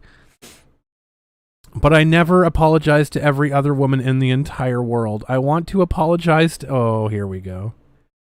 Oh, here we go. I want to apologize to every woman, all women, for my gross, obnoxious, sexist behavior to demean another human being like this. To do this to anyone was disgusting. Well, he's not against... Yeah, Johnny Young Bosch is not against Vic. So, there's that. Seems Todd Habercorn is back in the good graces of Funimation. I wonder who apologized. right after the fact that Todd Habercorn's accuser got BTFO'd by Ty Beard. Yeah. I will never ever do anything remotely like this again. You probably won't, because you've got your dick chopped off now. I hope that you can find it in your hearts individually to forgive me, and I know I will never do it again. A sane person, a decent person makes a mistake. A terrible one, he sees he was wrong, he apologizes. What? He apologizes, he corrects. Did he call himself a terrible person? I don't think he meant to, but I think he did. He corrects his future behavior and never does it again. Not really much else he can do. I mean, you could just not exist anymore, I guess. And if he does, most women who actually have a human heart, even a modicum of compassion, will forgive the jerk. Not when you're doing stuff like this, my dude. Not when you're coming out and you're saying the words that are coming out of your mouth right now. I think even most men, although not really involved with sense, in the sense women would forgive too and give the guy a break. Excuses none. Explanation, hey, I'm a nerd. That's no. I think we all know this. I'm the nerdy guy from the movies. Eugene from the nerdy guy from the Grease. I am very awkward socially. No fucking kidding. Did he drop a bottle of Johnny Walker before writing this? I think he might have dropped his head into a sink before he started writing this. So I can do some incredibly stupid things, like hurting a fellow human being I never intended to hurt. Forgiveness? Okay, I hope so. Like, this is just puking out nonsense. Because I can't tell you how bad I feel about this incident, but I was the instigator. I brought it on by my own original behavior. Same with any of my Facebook posts. I've been posting jokes and stuff on here for 12 years. Oh, that's a bad sign. Thousands upon thousands of posts I've no doubted have been looked through with a fine-tooth comb. Yup. By my detractors hoping to find something new and juicy. Yup. Any of my previous Facebook posts are found to be offensive to women, then I apologize for them too. Dude, you just literally you know that you've done. Oh my god, dude. Now, in the past recent days, I've been sent the most vile, ugly, disgusting PMs from many anonymous people. I do have their names, all still in my PM thread. Again, post them. Post them. I've been called a minor celebrity. Well, you kind of are. Washed up has-been. What have you done since Greece? Not a has-been, a never was, a disgusting creep, a pig, and much worse. And of my favorite PM of all, Suffer. It's the same. Someone just PM'd him saying Suffer. Good fucking lord, dude. He's built the cross, handed them the hammer and the nails. Guy could be a comedy writer. He writes actual jokes.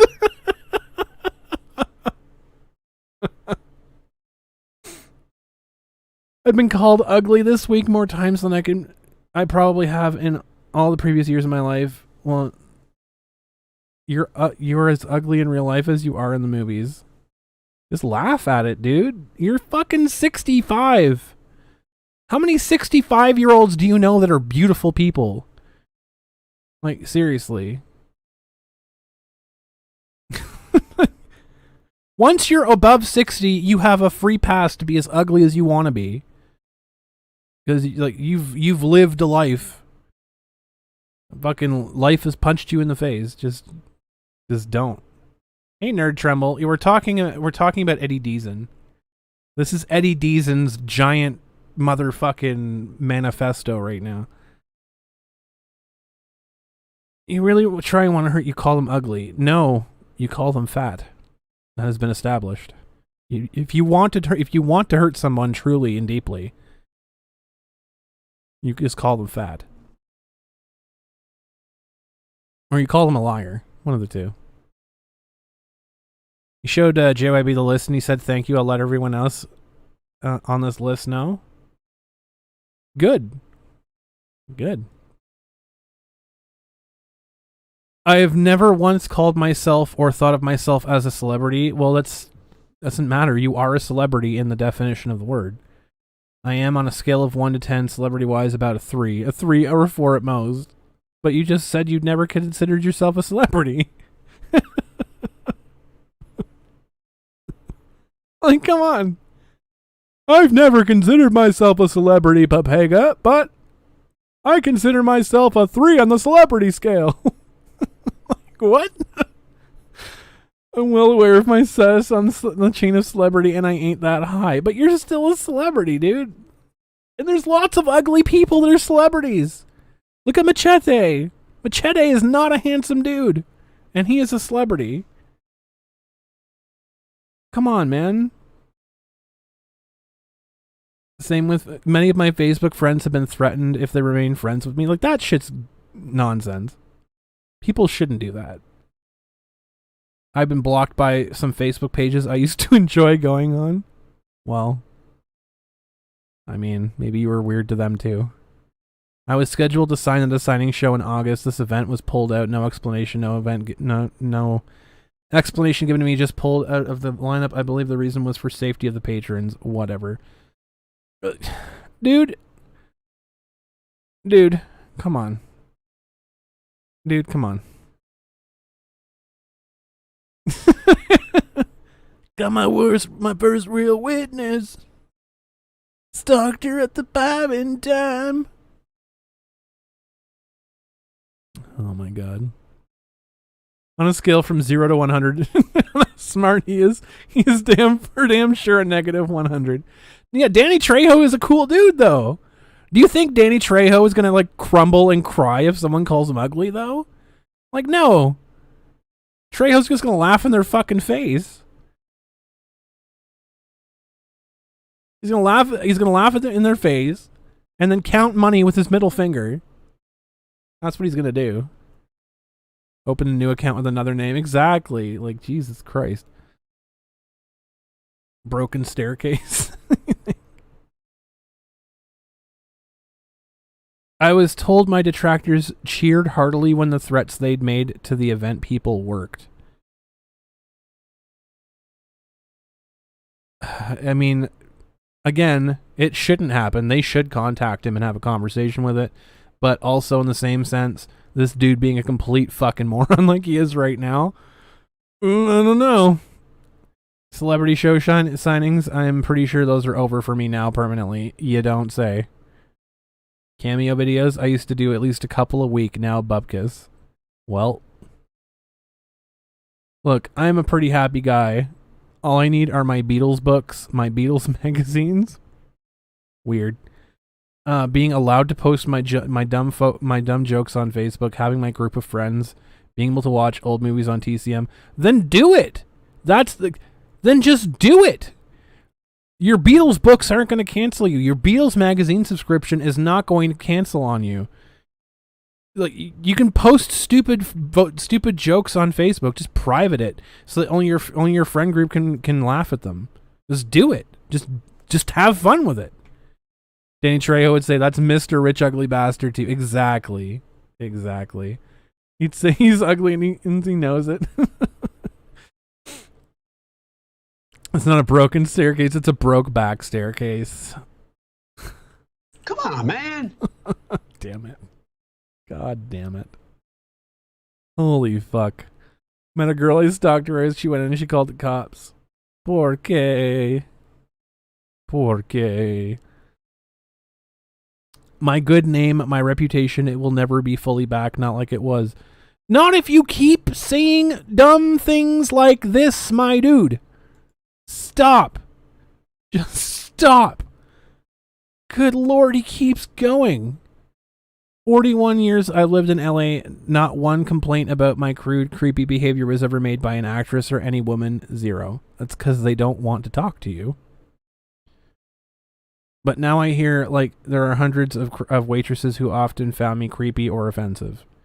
Well, welcome to 2021. My pals, people who know me, of course, know all the bad rumors are not true. Then who cares what other people say? Why admit to it? Why admit it? Why admit it? Why make an apology? Why go and legitimize any of these claims? Just don't say anything. Just shut up. The real haters, they will always hate me.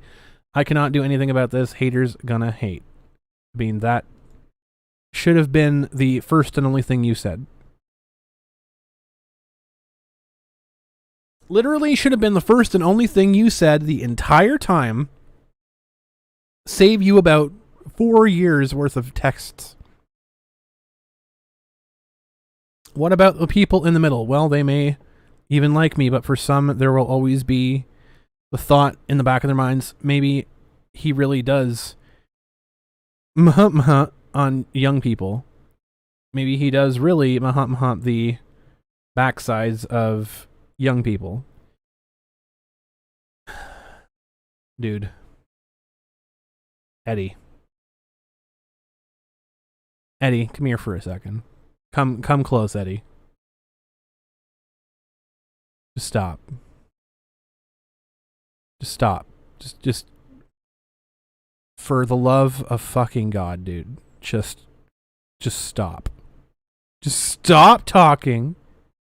Just stop doing whatever you think this is. Jesus Christ. Whenever and wherever Grease or the Polar Express or any of my movies play, anywhere probably, when I appear on screen, at least one person will boo or hiss.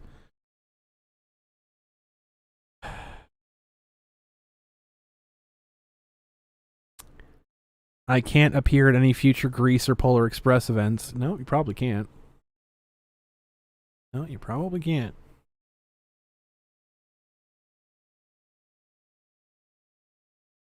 It might ruin them. Someone may heckle me or throw ink on me or slash the tires of the car that I was driven in on.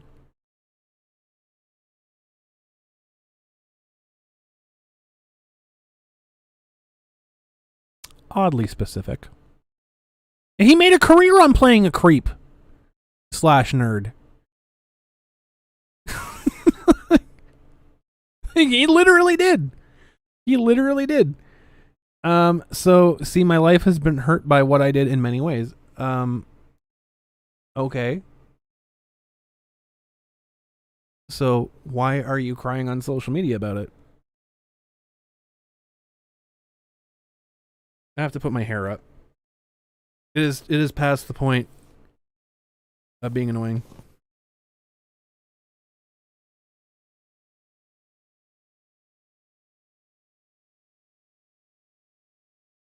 We're getting to a crescendo of this right now. I can just feel it. So my life has been hurt by what I did in many ways. So if you wanted to see me pay for what I did, you accomplished your purpose, right? So let's end this. Let's all end this thing. Oh no. He's on the edge. He's on the edge of the cliff. He is going to commit etika. I will never comment on it again on my Facebook page. Okay, with one stipulation. Oh, here's a stipulation. He has pro wrestling old school 70s heat. Exactly. Jesus Christ. With one stipulation. If I am physically attacked by a hater, then I will tell about it. I will post about it. I will go to the police and call the news and my lawyer. Just do this. Don't even call the news. Just do this and do this. Just do those two things. Just do them. Do that. That's all you need to do. I will say when it's over. I'm Eddie freaking Deason. Fair, okay, time to move on. Must have been fun getting on TV. Oh, I mean, sure, dude. Ruining this Jewish Dillinger's reputation. Why do you keep insisting on calling yourself a Jewish Dillinger?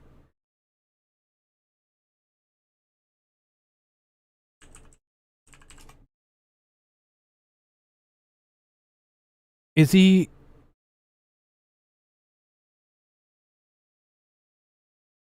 comparing himself to the gangster?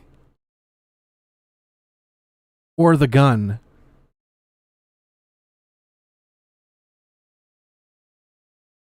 I don't understand what he's comparing himself to. Does he think that he's like a Tommy gun? The Jewinger. Was he diddling her in the theater? That's what I'm saying. Like, the way he's acting, it's like he has a lot more shit in the closet, right? He's the gun. He's missed every shot.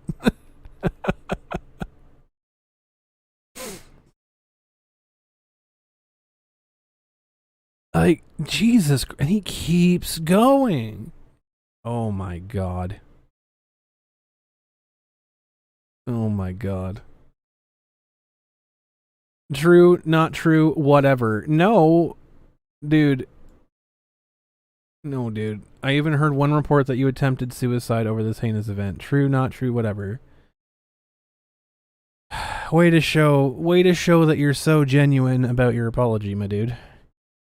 A 64-year-old geek who had a major heart operation last year, who was in a coma, who was in a wheelchair for months, who was called touch and go by his doctors every day, but somehow recovered. Wow. I mean, truly a miracle. A truly ominous presence, a guy as physically threatening as Pee Wee Herman in a jockstrap. Dude, no! Don't compare yourself to Pee Wee Herman! God damn it, dude!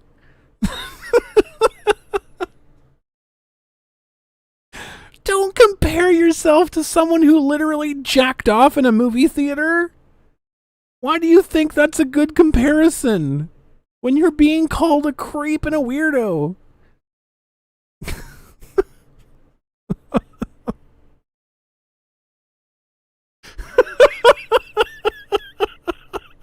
Jesus Christ.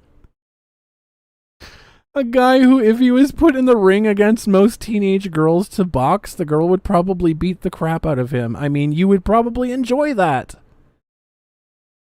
Oh, Dillinger was a character in old movies? Okay. Okay. he's definitely doing something in the theater.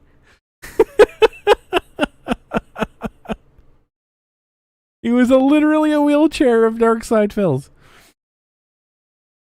A celebrity, please don't make me laugh. You have literally called yourself a celebrity on like 3 separate occasions. You probably walked into that restaurant in the first fucking spot and you're like, I'm Eddie Deason. I'm from Greece. Be sure to put on these fake eyelashes for me. What, dude?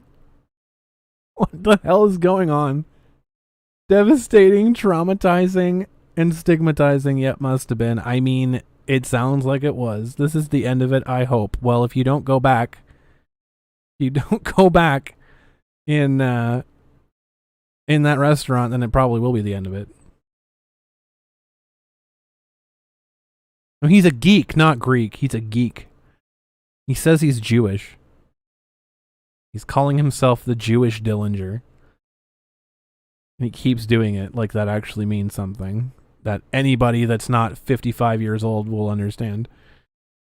I will be posting jokes and stuff tonight as usual after I watch Jeopardy with my mom and brother. I mean, good for you, my dude.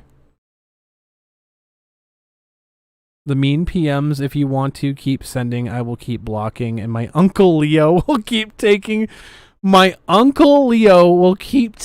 names and reporting. This is Seinfeld?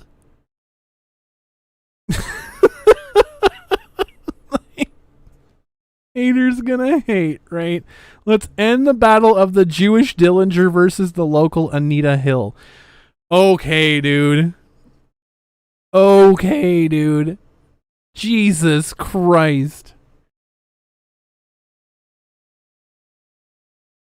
Oh my God, he went there. You're 53 and you couldn't give a single fuck.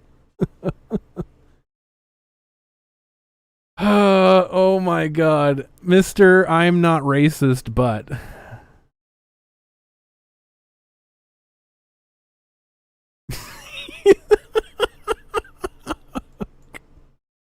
Fuck me. I want to see how many times he said Jewish Dillinger in this. He's said it 4 times in this article. 4 times in this.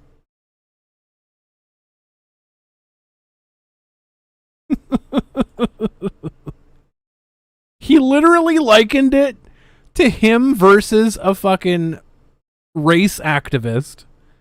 A black woman who fought for fucking racial equality. Jesus Christ, dude. The local Anita Hill. Fuck me. Just hope that no real women doing actual important things like fighting for women's rights don't get taken in by a shrewd and calculating very hungry for attention person believing that she's a modern day Susan B. Anthony.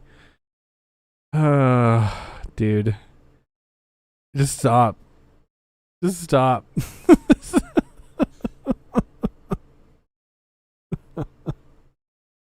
I mean, maybe a TV show might hear about all this and cover it again, right? Neato, keen. I will continue to oppose racism. I'm happy for you. Yes. I will continue to oppose homophobia, even by some I shall not name. What the hell does that even mean? And I will continue to fight the most ruthless, most dangerous, these menaces, these very threats to our current civilization. Those who post on Facebook in all caps. Okay, dude. Your friend always, Eddie Deason, the Jewish Dillinger. Holy shit. He linked himself to a con artist. Oh my god. Oh my god. Yes. Yes, there you go. Not a celebrity, by the way. Not a celebrity, by the way. It'd be hilarious if John Dillinger turned out to be Jewish. A lot of this sounds like he's trying to please the mob that has him in their sights. You know, a lot of it sounds like he just really doesn't know what he's talking about.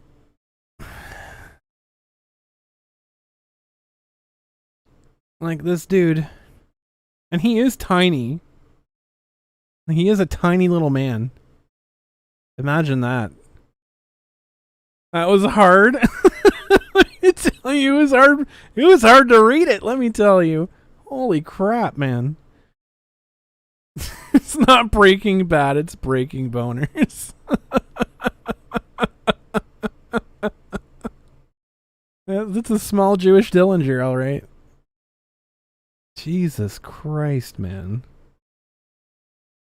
Imagine. It's on the Daily Mail. Oh no. Moving on. He actually has something in common with Ron Toye. It's true. Good fucking lord. So, just to let you guys know, that is what people... Like, so that right... Not right there now. I'll move back to it here. That right there is what people that are trying to cancel Vic and Quentin and Chris Avallone and Todd Habercorn and Johnny Young Bosch, that's what they're trying to paint them as.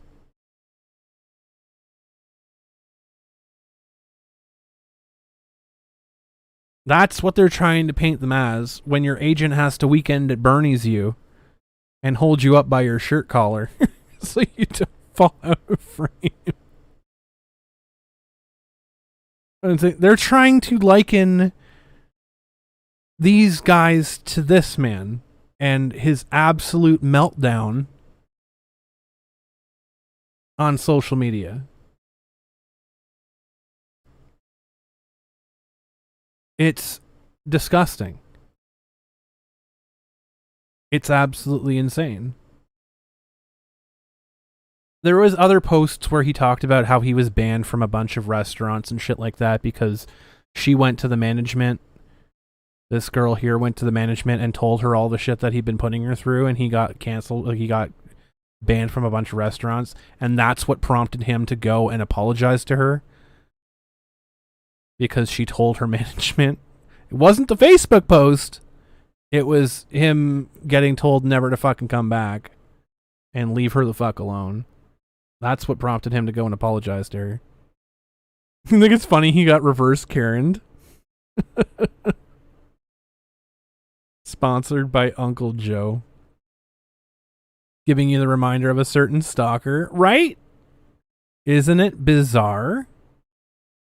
So, going back to our original, what we were talking about before. Our Stancel culture here.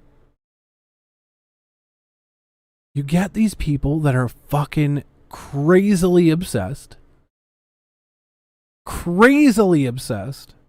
So this is the difference between Stancel culture and consequence culture, right? What we just read was consequence culture. The man literally did everything he was accused of. And more. Exactly. If you abuse the staff, the management spreads the word. Exactly. Seems like this is why he was able to play all those puny little geek movies. Yeah, 100%. He was able to be the puny geek because he is a puny geek. Your French stand base because you know if they're attacked, they'll surrender. But when we're talking about this other stuff, that is a clear definition of consequence culture. What we saw with Vic, what we saw with Quentin, what we're going to be seeing with Chris Avalon, these are examples of Stancel culture, where it's this shit that has absolutely no weight. It has absolutely no facts. It is based in a lie. It is based in bad faith.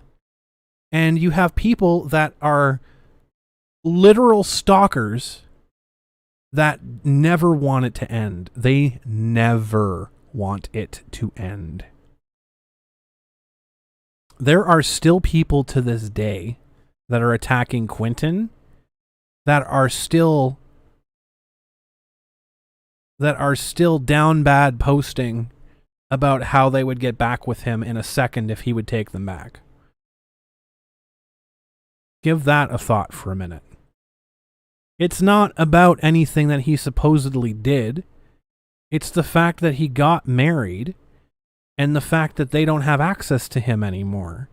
And that fantasy of them getting together with Axel is gone. They don't have that fan fiction in their head anymore.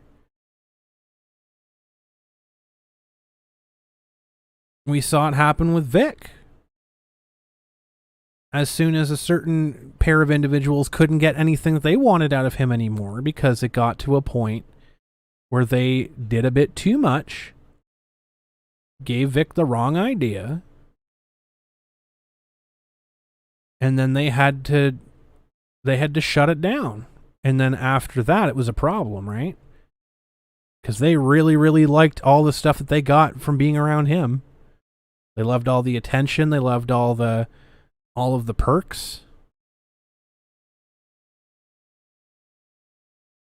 But once it got a little bit too real, they had to pull it back and they had to actually we're not really interested. Then it was a problem.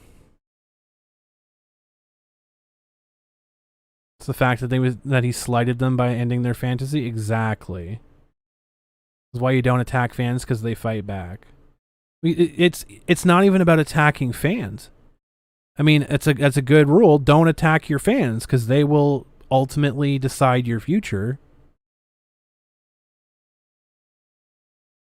But it's literally any sort of slight whatsoever to a stan sends them off the bridge.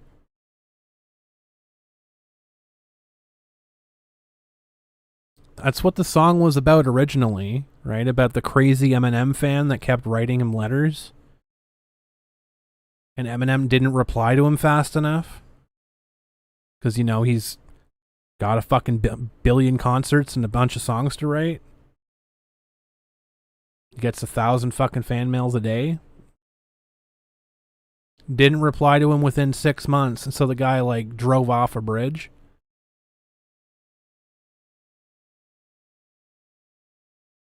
Oh, absolutely. They feel entitled to these celebrities. He threw Monica onto the bed. He must have super strength. I'm surprised the entire complex didn't feel that earth shake. Now, the problem is that stans have stopped canceling themselves, and they have started stanceling the people that they initially were standing for. They stopped stanceling themselves, and they started stanceling everybody else.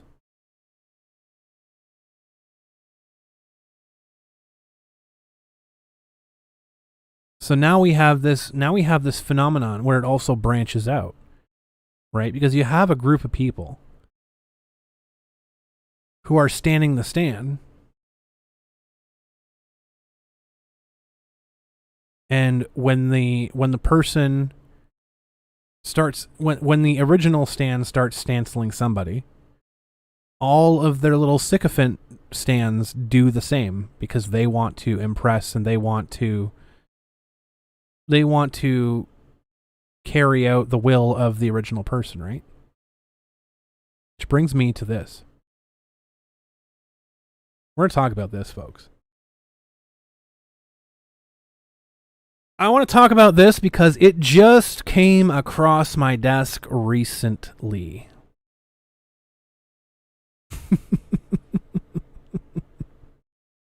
When I talk about consequence culture,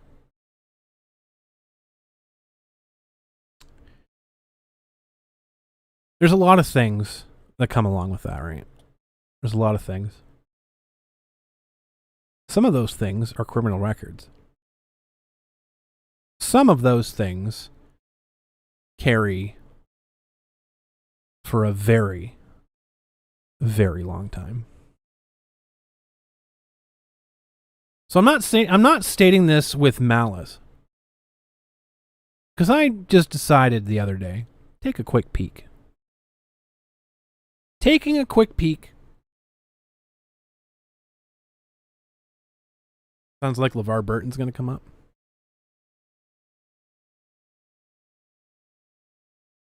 I took a quick peek at some court records. Searched some names. Searched a few different things.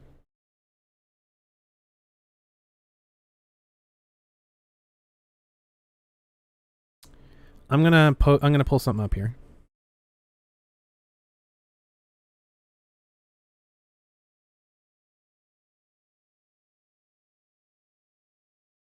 Let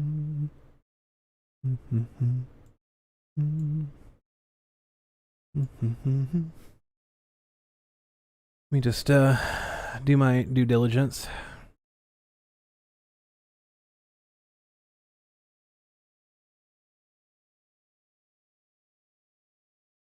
This is available online, by the way.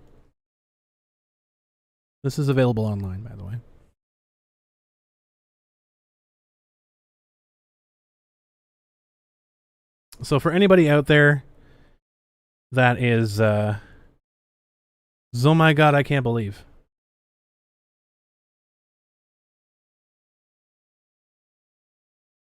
It's coming. It's coming.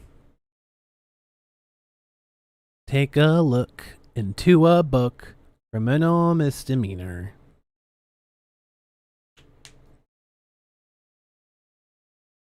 There was a judge that said, "Don't let me catch you," in the loosest term, the loosest definition of the term. Do not let me catch you being involved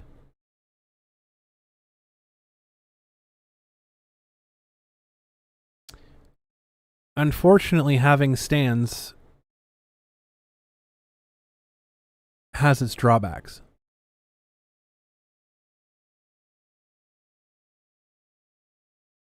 So there you go. I'm not going to post any other details. Y'all are free to do your searches yourself and take a look up at this stuff yourself. It is publicly available, but I found, and I always back up. This is a bit of a different thing. This is the difference. This is the difference between posting random crap and talking about how you have all this information and all this evidence and actually showing the things. This is the definition of showing a fact. Okay. I could have just told you that this case was happening, but instead, here is the fact that it is actually happening. You can search yourself. Yeah, people who don't know what I'm talking about, this was Quentin Flynn's stalker, who was court ordered to leave him alone, who has a court ordered protection, an order of protection that she has to abide by. And the judge told her in the hearing, do not let me catch you being involved in the loosest definition of the term. But as you can see here, paperwork was filed June 24th, and according to the documents that are available on this website that I'm looking at right now, she was served on the 25th.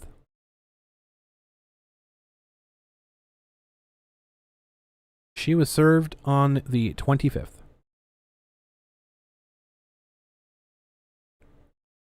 So, it looks as though what sparked the rampant lunacy against my channel and against the stuff that I was dealing with, it looks like that was done around the same time. And it looks like it might have been in response to that individual getting served. So there you go. There you go. That is the difference between going on and fluffing up and saying that you have all this evidence and all these things and actually just posting it and showing it that you do. Because, there you go. But people fuck around, they find out. People fuck around and they find out. And she's about to find out in September, from what I'm seeing here. So, there you have it. For anybody out there that's looking at it, y'all can find it on that website. I'm not going to post a link. You can find it by searching a number of different things. There's talented people out there. It's very simple to find. There you go. You can find the information there. And people who have access to law information, I'm sure you can actually get all the paperwork that's filed along with it too. Because I think you can do that too. I'm not a lawyer, so I can't do that. But there you go. That's why her cronies faded into into the background. It's probably a very good reason. But I found out about that a few days ago. And I thought that was pretty interesting. So I wanted to share that with y'all because I knew that you probably would find that very interesting as well. And it just goes to show you, right? I mean, they have been claiming this entire time that blah, blah, blah, victim this, blah, blah, blah, silencing victims that, blah, blah, blah, blah, blah. Well, she has a victim.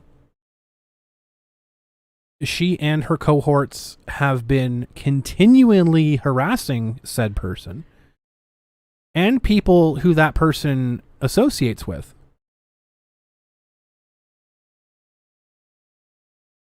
And now they're going to find out. Now they're going to find out. So. Was when they all went private? Yep. Yep. There you go. You're very welcome, Havenline. I wanted to find an appropriate time to bring that up because I think that fits in very good with our conversation here. I think it fits in very good with the conversation here. That. Oh yeah, the courts can and will subpoena any deleted tweets because there's a lot of people that were deleting tweets, a lot of people that went private, a lot of people that have been deleting a lot of things that they probably shouldn't have been deleting. A lot of stuff they probably shouldn't have been saying in the first place, to be real, to be honest. Let's just be honest and factual about that. Especially that tweet saying, "Oh, you have done so much for me." Not a good look, by the way. Not a good look. It's all archived. I mean, people that are better at it than I am have everything archived, and I'm sure it's already been delivered to the people it needs to be delivered to. But there you go. It makes sense now, though. It makes entire sense now why that group of individuals were tapping into Law Twitter, and they were asking Law Twitter for advice, and they were getting them involved in all this too. Stop taking advice from them. They've been torpedoing you into the ground. They have been pile driving you and laughing at your incompetence. Don't listen to Law Twitter anymore.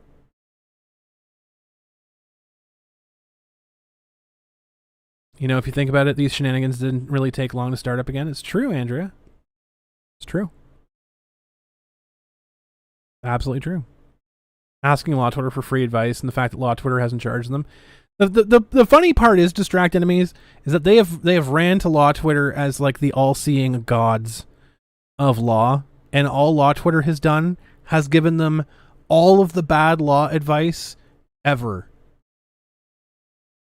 and has likely landed someone a criminal charge.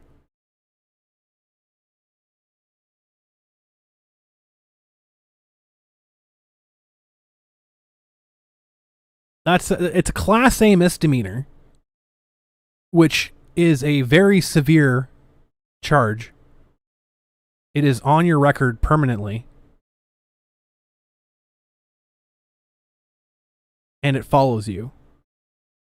And if you do it again, it becomes a felony. A level 6 felony. Both of which carry jail time. The misdemeanor carries 1 year of jail with a $10,000 fine. By the way.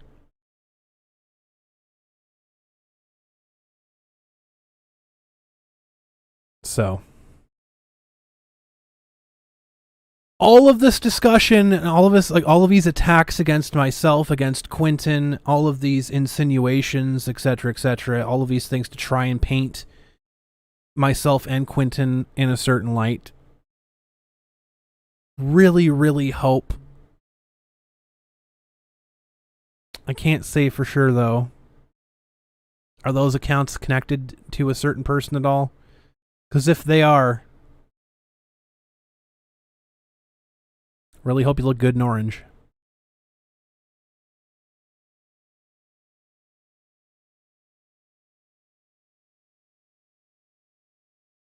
I think Law Twitter is good because you know the exact opposite of what they tell you to do. Exactly, 100%. Yeah, they've called me all kinds of things. I mean, I don't care. I just laugh at them. I don't care. It's the internet. Number one, if you can't laugh at yourself, then you probably shouldn't be on the internet. But the other part is like if it's at a point where it's starting to affect your life, like if they're going after your jobs and your jobs are listening to it, number one, you probably shouldn't work for that job because that job doesn't fucking care about you. But number two, That's when it becomes serious. If they're just making fun of you or they're saying this or that or whatever else and there's no traction, just laugh at it. Don't care. Who cares? No, it doesn't matter. It's just words on the internet. It's just words on the internet. No one cares. No one should care about what some random ass person on the internet thinks about you.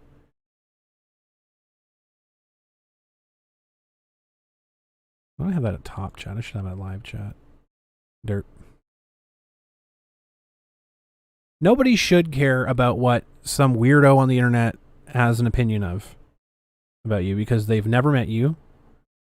They don't know you as a person, usually.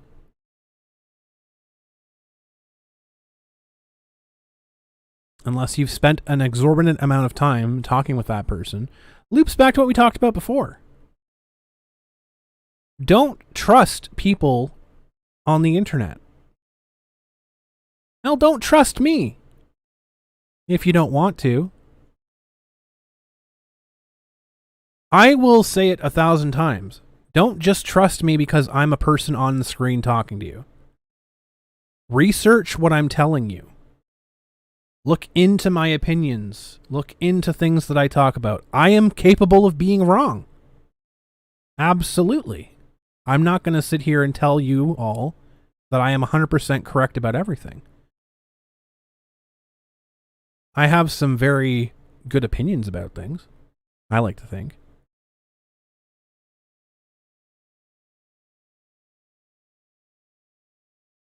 But generally,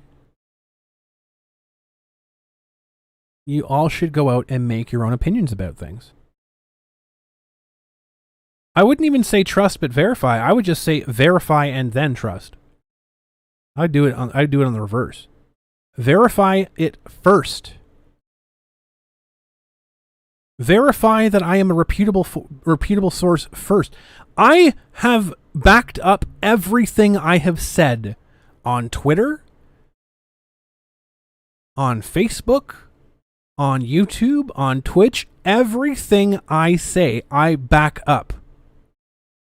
It's verifiable. It's searchable. You can look it up. You can find it.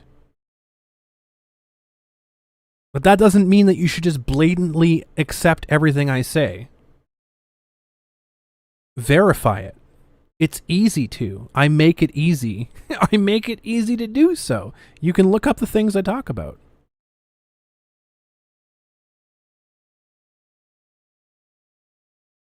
And to call someone a liar, which there's an individual out there that has called me a liar on multiple attempts. That would insinuate that I have knowledge of the truth and I have chose to say something that is not the truth. Which is, again, I've never met that person and everything that they have said has been a fabrication. So why should I believe anything that they say? I don't. But you can look up everything that I've talked about and everything that I've said and you can verify it. You can verify that I am sharing facts. You can verify that I am sharing truth. Not much can be said for the other people. That's how you came here? Let's go. Found Crest because of the Ron videos. You were one of the people that was like coming at me with knives because I gave Ron a platform. Yeah, Action Toys has proof that I'm secretly Keemstar in disguise. Then you realized who Crest and Mr. Hop were? Absolutely. We're not crazy people. I'm sorry, you are a liar according to a Twitter idiot. I must believe every accusation. There you go. There you go. I did want to take this last little bit of the stream today. Now that my nose has stopped itching. I wanted to talk about conventions. Conventions are starting to open up again. I found you due to hate, but stayed because of all the memes. Well, thank you, Gav. I'm glad that we've turned that around. I'm glad that you no longer want to end my life. It's usually how it goes.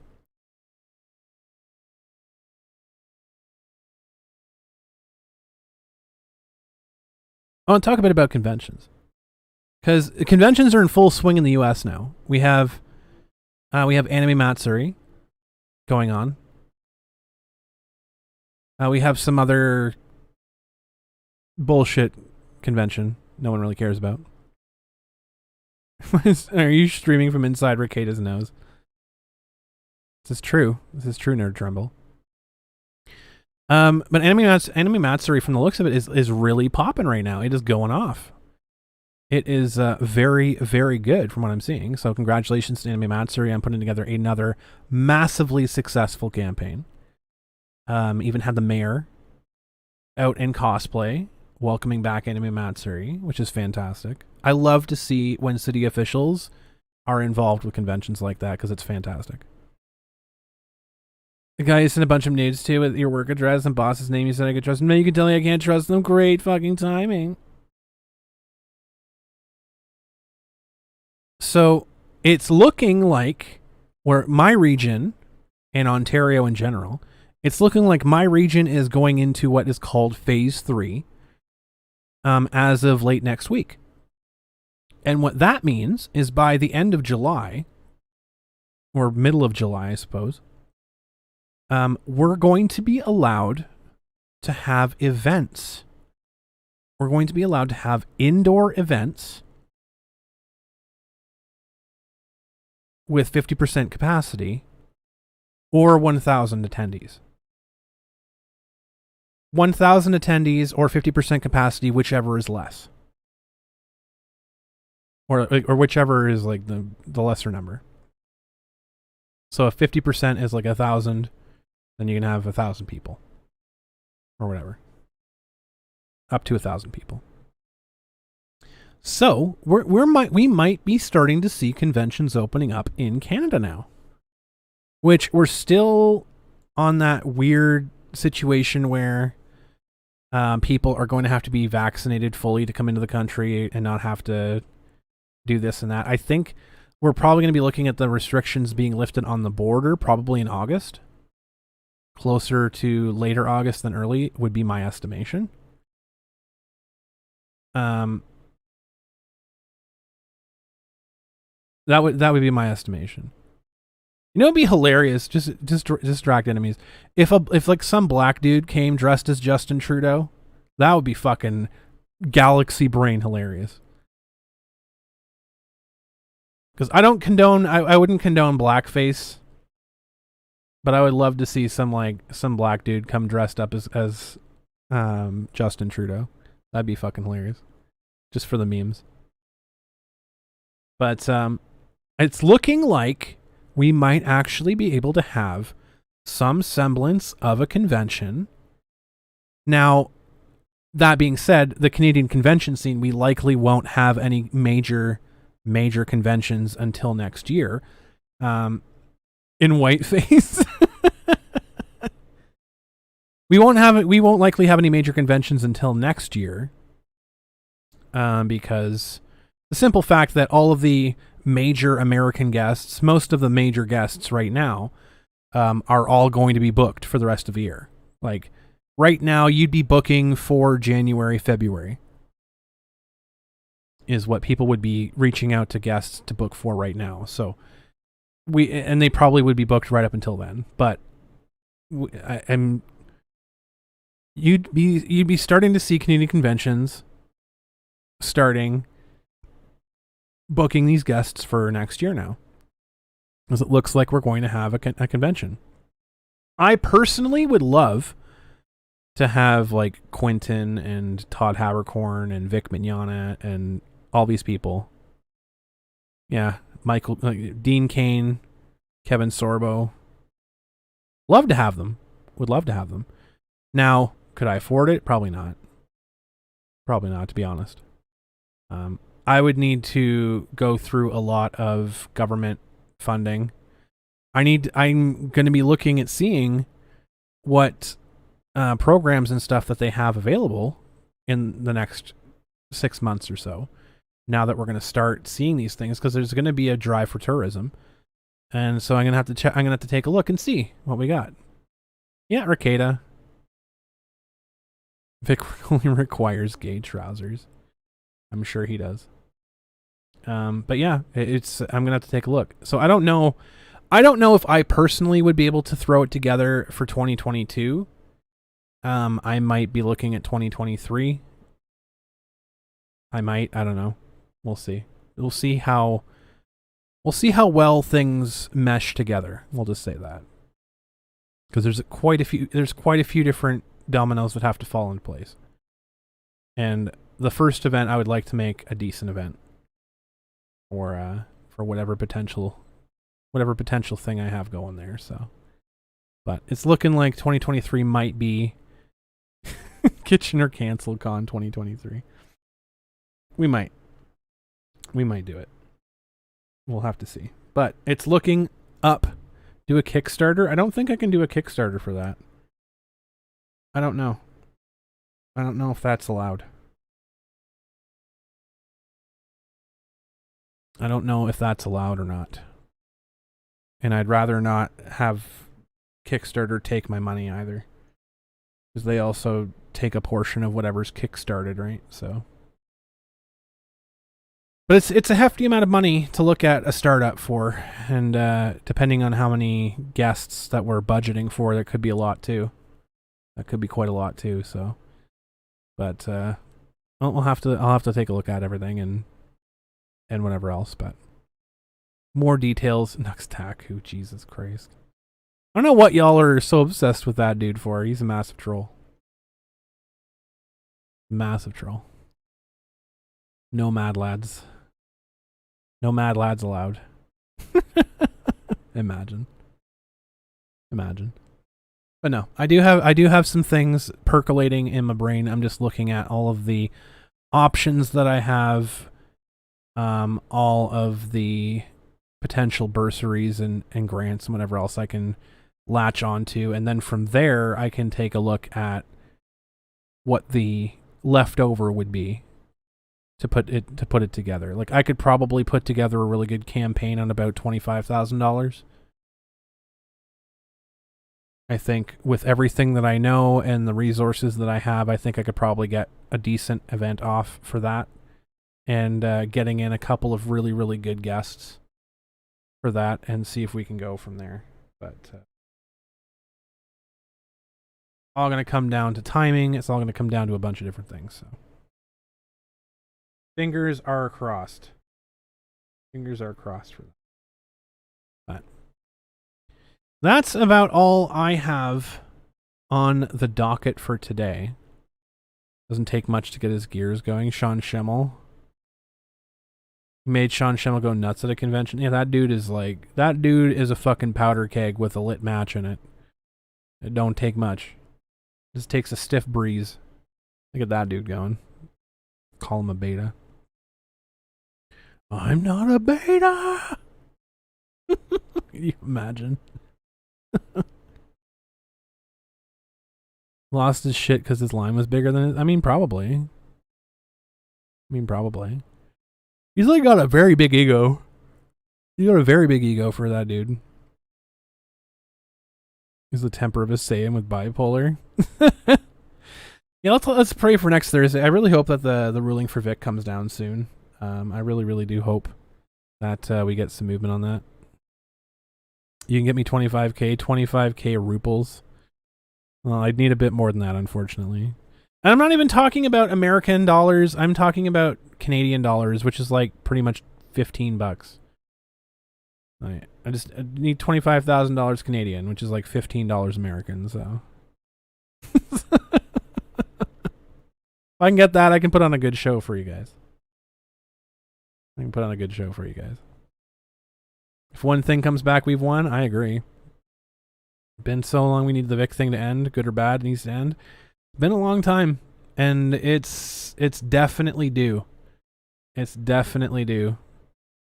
Yeah, Discovery. If it comes back, though, I can guarantee you, if they don't appeal it to the Supreme Court, like if they appeal it to the Supreme Court and the Supreme Court denies it, then they're just going straight to settlement. It's not making court. I can guarantee you. It's not making trial because they do not want to have discovery. They do not want to have discovery. I can tell you that right now. Nick Nuck's a secret guest. Don't invite him, and then invite Schemmel and put Nux right next to him. I honestly would never. I'm gonna go on record right now and say this. With the current crop at Funimation, with the current people in charge in Funimation, I will never sign a fucking deal, let alone a paper with Funimation on it. Period. I am never giving any business that I work for, I'm not giving their money to Funimation at all. Ever. Period. Until they turn over their CEOs, until they turn over their staff, and until they get rid of a bunch of toxic fucking clowns that are in that place right now. They are not getting a fucking dime of anything that I am a part of. Period. So, unfortunate for any Funimation voice actors or whatever else. I am not doing business with you. You are blacklisted from any of my events, officially. Because Funimation loves to blacklist people and throw their weight around, so Funimation is blacklisted from my events. Period. There's plenty of other people out there that deserve spotlights. There's plenty of other people out there that are well enough to their friends and fans that deserve the money and deserve the time and deserve the attention. I don't want people to be forced to interact in when they can't stand the people that are paying their paychecks. So Funimation, until you take those terms, y'all can exactly consequence. Exactly. So that's all I have for you guys today. I don't really have much else. I'm just chilling. It was a really good show today, I thought. Fun times. Funny tiny PP power. Oh my god. We're gonna eat it off of YouTube. But thank you guys so much for hanging out.